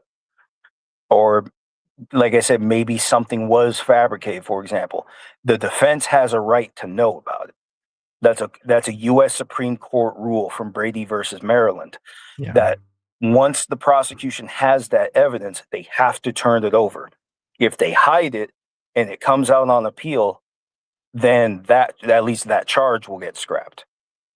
And in this case, because the mutilation, as far as I can tell, if he committed the murder, he probably mutilated the body too. Yeah. So as far as I can tell, if the first degree charge is scrapped, then so is the mutilation charge. But like I said, that only speaks to those two charges. For the other stuff, I still think he's doing the max 16 years. Okay, so I have questions about the possible murder weapon too, because I don't know if they have it in their possession, because we haven't heard anything about it. What are your thoughts on that? Yeah, it doesn't seem like they do, and that's fine. They don't. They sure as shit can't guess. Now they maybe they did look at some of the knives that he possessed. Maybe they did take them, and maybe if they found something, it's not too late for them to tell. Remember, they don't have to tell us absolutely everything at this point in the trial, and even Beth Silverman she did say at the first hearing that any and all charges that can be filed have not been filed. So if that's true, we can still expect more to come. But if they found something on the knife, we could find out later. We don't have to know right now, especially at the preliminary stage. All the government has to do is argue that there is enough evidence to move forward the trial. That's the only thing they have to do. I just remembered that there was discussion on about a possible 54, maybe. I think it was 54 warrants that have all been 54 warrants. You guys know what it takes to get one? This guy got 54. This guy got 54 warrants. So when do you think these warrants may be unsealed, or if they ever will? Well, yeah, it's all going to get unsealed. We're going to start seeing that on the 21st, because we have that's the big one. They have to unseal the first one, that leading into the trunk. Even though, we all knew that happened. Oh no, that one's already unsealed. So remember, we already have that one unsealed. So then we have the one that so from there, they got warrants leading to the house. So those are the big ones. We're gonna know. Then they took computers, they took cameras, they probably took other devices that have storage cameras on them, so on. Whatever they find. Adele is asking if you can explain how difficult it is to get a warrant. The standard is probable cause. Now, that means that you have to. Probable cause means that there are facts that show that there's a good likelihood the crime has happened. Now, if you're involved in a bar fight, for example, that's a bad example. Well, okay, let's say there was a shooting at in your neighborhood. Oh hell, it was in your house, right? Well, they're different. And there we have probable cause. We know the body was in the house. Okay, so cops are probably going to have to get a warrant for it if they find whatever they find, whoever else is at the house. Then they start, when they start using cell phones, text messages, and so on. The point is, there has to be a factual reason to believe that you or something in your possession is linked to a crime. Like here's an easy example. A lot of cars get searched, the trunk gets opened. Sometimes cops find all kinds of stuff in there. They could find illegal substances, they could find weapons, they could find bodies. If they do it the wrong way, that actually gets scrapped, because the officers can't justify how they saw it actually. They can't justify the reason for actually opening that trunk, even if they find it. Why? Because they have to be able to speak honestly and factually to what they actually saw. So just because they pull you over doesn't mean they have a right to open a trunk. Okay, and that's because of the probable cause standard. So with that in mind, now granted, probable cause isn't a ridiculously high standard, but like I said, it's still a factual and inconvenient one. It's not a guess. It's not intuition. Okay, in this case, well, the body was in his car. That's about as straightforward as it gets. It's somebody knows something in that inner circle. Yeah. But to get that warrant, at a minimum, like I said, really all that matters is that something factually related to a crime happened. And I guess in this case, well, I don't know, I'm trying to think of a simpler example. It's too obvious in this case. But like I said, the evidence just has to implicate you. It's not enough, like, say this happens on occasion. Let's say there was a body, a body across the street, or even there's a body in your lawn. That doesn't mean you did anything. So obviously that's a crime scene. But if the cops want to get a warrant to search your inside your house, there has to be a reason to believe that the crime happened inside the house. Remember the Karen Reed case. The body was outside the house. Now, even though that was a corrupt investigation, and I agreed from the beginning, that whole case was corrupt. But even if that was not a corrupt investigation, they honestly wouldn't have had a reason to go inside the house. All the evidence did say that the body was outside. There was no, we didn't see blood. We didn't hear anything about blood on the doorknobs. We didn't see broken windows. You see what I mean? How there has to be a factual connection to actually go from one piece of evidence to another, basically. So with that in mind, how hard is it to just? What's up? No, go ahead. Well, with that in mind, how hard is it to just not produce a dead body? How hard is it not to just conceal a weapon or conceal illegal substances? Or in David's case, how hard is it to just leave a minor alone? You see what I mean? So that's why I say that you have to understand what it takes to actually get one warrant after you. Most criminal cases have about 3 or 4 warrants. This guy got 54. 54 warrants. And we actually, here's also another thing. We don't know whose name is on those warrants. We still don't know like how many people were being searched. How many, like he has multiple properties, right? We know about the one in Hollywood. We do. Yeah. I mean, And didn't he have a cabin or something 2 on in Santa Doheny. Barbara? That I'm not too sure, but I mean, also there's the other properties, the 2 other the deeds to in his mom's name, so we don't know if they served anything there, or even after the SWAT call, if they served one at his parents' house. Mm-hmm. So, She's asking, or I think it's she because of the avatar. Is it a Brady violation if the prosecution has the weapon and holding the evidence in their back pocket? No, I wouldn't necessarily. Theoretically, yes. Let's say there are fingerprints on it. If David's fingerprints are not on the knife they believe is the one that was used to take her life, yes, it would be a Brady violation if they held on to it and didn't tell David. Unfortunately, but that's one of those things they may never prove.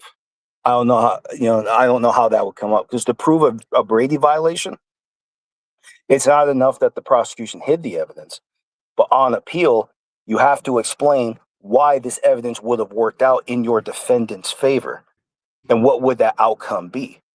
So again, like if you guys want to see that example, look at the Alec Baldwin case. The state said, because that's why he got off the Brady violation. The state said he was supposed to supervise Hannah, the girl that was bringing in her own personal rounds to the set. And because the boss, Alec Baldwin, wasn't watching Hannah, the girl that was arming all the weapons, he had a duty to act. He had a duty to oversee her, and therefore his negligence was necessarily part of the reason Helena died. And Alec Baldwin said those rounds were provided by somebody else named Seth Kenny, and those were his live rounds. But at first, the state said there were no live rounds on the set. Then it turned out, or no live rounds from Seth Kenny on the set. Then the live rounds from Seth Kenny were actually found on the set, and the government did not tell. Wow. So that shows that there would have been two different explanations for his liability. And that's why if that came out on appeal, he would have walked anyway for the same reason. So if you want to understand how that works, you want to see an example of that. Look at the last, there's only 3 days of the Alec Baldwin case. Look at the 3rd case. Look at what the judge said. That's exactly what happened. So it's not enough that they, let's say they had the knife and didn't say anything. That would fall under prosecutor's discretion. They actually don't have to provide the knife necessarily. They don't even need that for a conviction. Let's say they know about it and they just didn't bring it forward. They could just say, we just, if anybody even found out, it actually isn't even necessarily, it's not even necessarily something they would be penalized for if they knew about it and didn't put it forward. But I think at this point, from what we know, right, all of the evidence has been given to the defense, right? So if if they possessed the weapon, then they would already have that evidence, right? No? Well, here's the thing. With prosecutors actually, they don't have to put forward absolutely all the evidence. They have to put forward the evidence they believe is useful in proving the case beyond a reasonable doubt. So because the burden is on them, they have discretion over what evidence comes forward and if. So if you have 10 witnesses to the same crime, they may only decide there are 3 that they really need. Yeah. So they can bring 3 to trial and prove the case. Now, like I said, if one of those witnesses actually turns out to be in the defendant's favor and that was withheld, then yeah, that's a problem. But it can be really hard to prove. So because it's hard to prove, prosecutors do sometimes hide stuff, or like they take paperwork home, they leave it at home and say, I don't know what happened to it, because the court doesn't require the prosecution to put everything forward. Again, that's the rule. Prosecutors' discretion. They have the choice. They decide what goes forward. The only thing they can't do is hide evidence that proves the defendant didn't do anything. So then, I mean, it's going to be interesting to see how this prelim unfolds. So 10 days, you guys. I don't know how much longer we can wait. Well, dude, I bet you all from day one, the 21st, once you hear about that initial arrest and what justified it, then you're going to be hooked from there, because every door from there is going to start getting open. So basically, you guys, once the prelim starts, you guys, we are going to have a lot to talk about, especially once start being unsealed.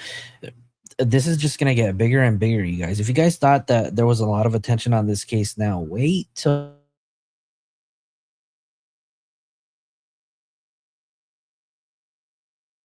so let's go ahead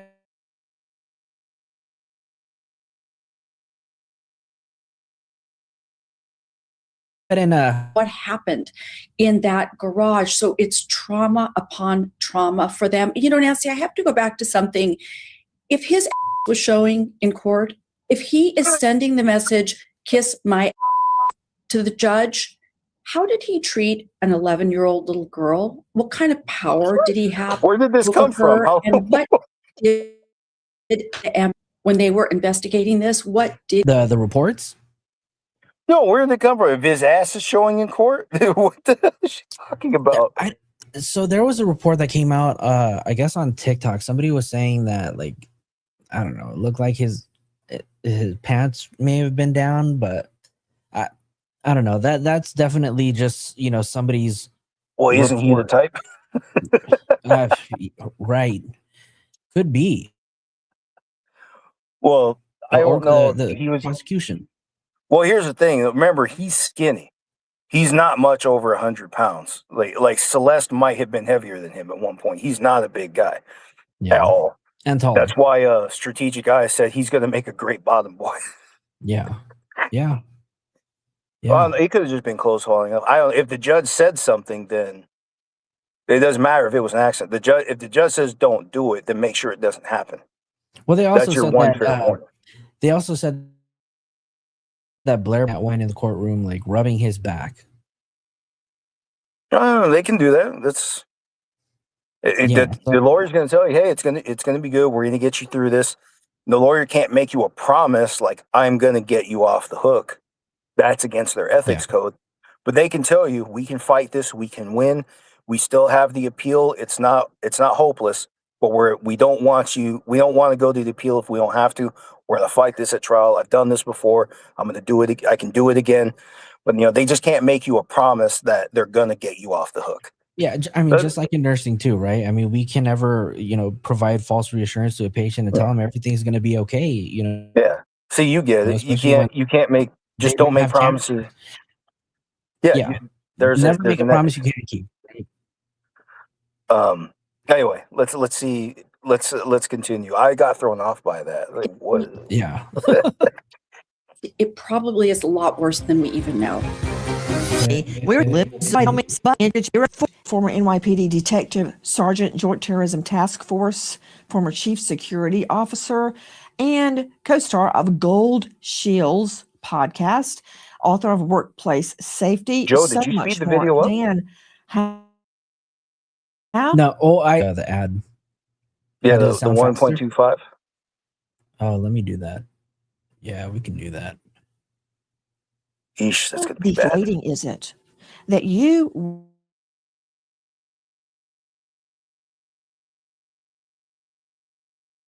was a decomposing body in a trunk? That's it. You build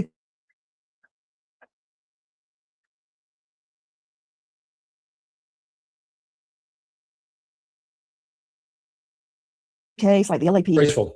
LAPD Robert Homicide has a great reputation earned by doing some incredible work over the years. Anybody around the country who works as a detective knows about them and knows about their professionalism. They put their heart and soul. I can guarantee you those detectives focused on nothing but this case from the minute they found that little girl in the car. They built a great case. They followed all the breadcrumbs of evidence. They didn't just say he had to have done it. They are proving it. Their evidence is substantial, significant, and they should be proud of it. And they're going into court prepared to testify to what they have learned and convince a jury. And they feel good about that. And then this happens, I would be furious. I would be beyond livid. And as you mentioned earlier, it would scar my relationship with the ME's office for the rest. You cannot trust them. You cannot work with them. It's that simple. It's horrible because they're one of the most respected arms of the state. Back to investigative reporter who one article after the next regarding D4VD, David Anthony Burke, in the LA magazine. She is the star of Pop Crime TV. You guys, just FYI, it seems like my internet is cutting out a little bit. So if it gets really too bad, we may have to just kind of end it, and then I might have to just restart and maybe come back a little bit later. So earlier, before I started my live, I didn't have any internet. They're doing construction outside, so I don't know if that's messing with it. But if it gets too bad, we'll probably have to come back out a little bit later. Lauren Conlon has been on this case from the very beginning. Lauren, we just came out of court. What happened? Yes, Nancy. So everything finally, after many, many delays, is ready to go for July 21st. We are going to begin what they believe is a 5-day preliminary hearing where the prosecution is going to present all of the evidence that they deem relevant to get this case to the point where David can stand trial for murder. Now, the other thing I noticed is that Blair Burke was very, very adamant shackled during these proceedings. And the judge did not make a decision at the bench. She just told Blair Burke to file a motion about it. Lauren Conlon, you're right. Everybody's just getting out of that California courtroom where it was determined this case is going forward. No more waity Katie, no whining, no complaining. Both sides claim we're ready to go forward with the will be revealed. It has to be by the state. But you brought up correctly again, Lauren Conlon, somebody was whining. The defense brought up a shackling issue to David and the guards. So basically the judge, there wasn't a motion brought up already. So the judge said to bring up the motion and she will address it. My assumption is they may want to maybe limit some of the shackling that he has, maybe when he comes in or something. Our new friend at the Light True Crime on TikTok, Joe Scott Morgan, before I go to Nima Rahmani on this legal issue, yeah. D4VD, aka David Anthony Burke, is in court whining that he you can't have somebody shackled in front of a jury, Constitution. Could you just give us a little reality check in regular people talk? Okay, no big medical examiner words, please. Gotcha. Yeah. What happened? Age 14. What happened? And he's whining about shackles. Go ahead. She has a sharp force injury on the right aspect of her ribs. Okay. And it passes through there, doesn't touch the lung. It just goes over the top of that rib. However, and all of our friends out there, if you will take your right hand, your fingertips, and find the base of your ribs on the right-hand side, okay? That's where your liver is. This sharp force injury passed into the liver. And a lot of people think that if you sustain an injury to the liver, that perhaps you would die suddenly. Nancy, this was a long and languishing death. I've worked multiple cases involving trauma to the liver. It's a slow bleed. I find that very interesting considering some of the language we've heard in the past about this case, to watch her bleed out. And this would have not been. Then after that, he disrespects her remains after she is dead and begins to render them down. How does he do that? Well, we've heard the term saw, chainsaw. We've heard all of these different things. And then if that's not bad enough, Nancy, and allegedly, and places it into this trunk of this vehicle, drives it around. And Nancy, what we have heard is that they have used the term, they've used the term liquefied. So she's her remains until literally all of the soft tissue has liquefied to the point where the remains that are still intact, she's floating. She's actually floating in her own liquefied tissue. So that's how that's what he did. I don't give a damn about your shackles. I don't Damn. think I could put it any better. Some of that video from our friends at Fox 11. Nima Ramani, jumping from Joe Scott's accurate and heartfelt explanation. What is the law on whether a defendant can be shackled, wear prison attire, you name it, in a courtroom? So a criminal defendant can be shackled, certainly.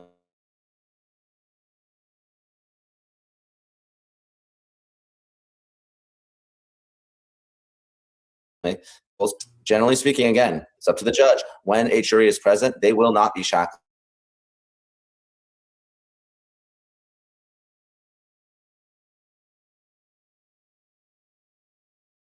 It is too prejudicial. So oftentimes you won't see them coming into the courtroom because they will be shackled. They'll shackle. Did it do it again? Is it dipping out Oh again? yeah, it's been skipping. Yeah, it's dipping in and out. All right, you guys. If that's the case, I think we're gonna call it a day here. If you guys want to watch the rest of the video, make sure you go check out Nancy Grace. We will definitely make sure that we put something else together. I gotta figure out what's up with my internet. Maybe I just need to get fiber or something. But that's gonna be it, you guys. Thank you guys for hanging out with me today. Joe from First Liberties. When are you gonna start making more videos, man? I actually do have a free speech video coming out this week. I'm sorry, I haven't been home. There's a reason. I haven't been home a lot. At all. No worries. But yeah, no you'll be worries. hearing more from me later. Make sure you guys go follow First Liberties podcast. We'll make sure. Let me go ahead and find his channel real quick, and then we'll put his channel in the chat. I actually think all your followers have subscribed, or everybody here has subscribed to me already. But I appreciate you. Oh, we got to get you more. So we're gonna drop his link in the chat really quick. Make sure you go follow Joe at First Liberties podcast. And the next time we have another show, hopefully, maybe we'll do another live later. We'll see. He's working. I'll hit you up later. I have all. I'll stop later.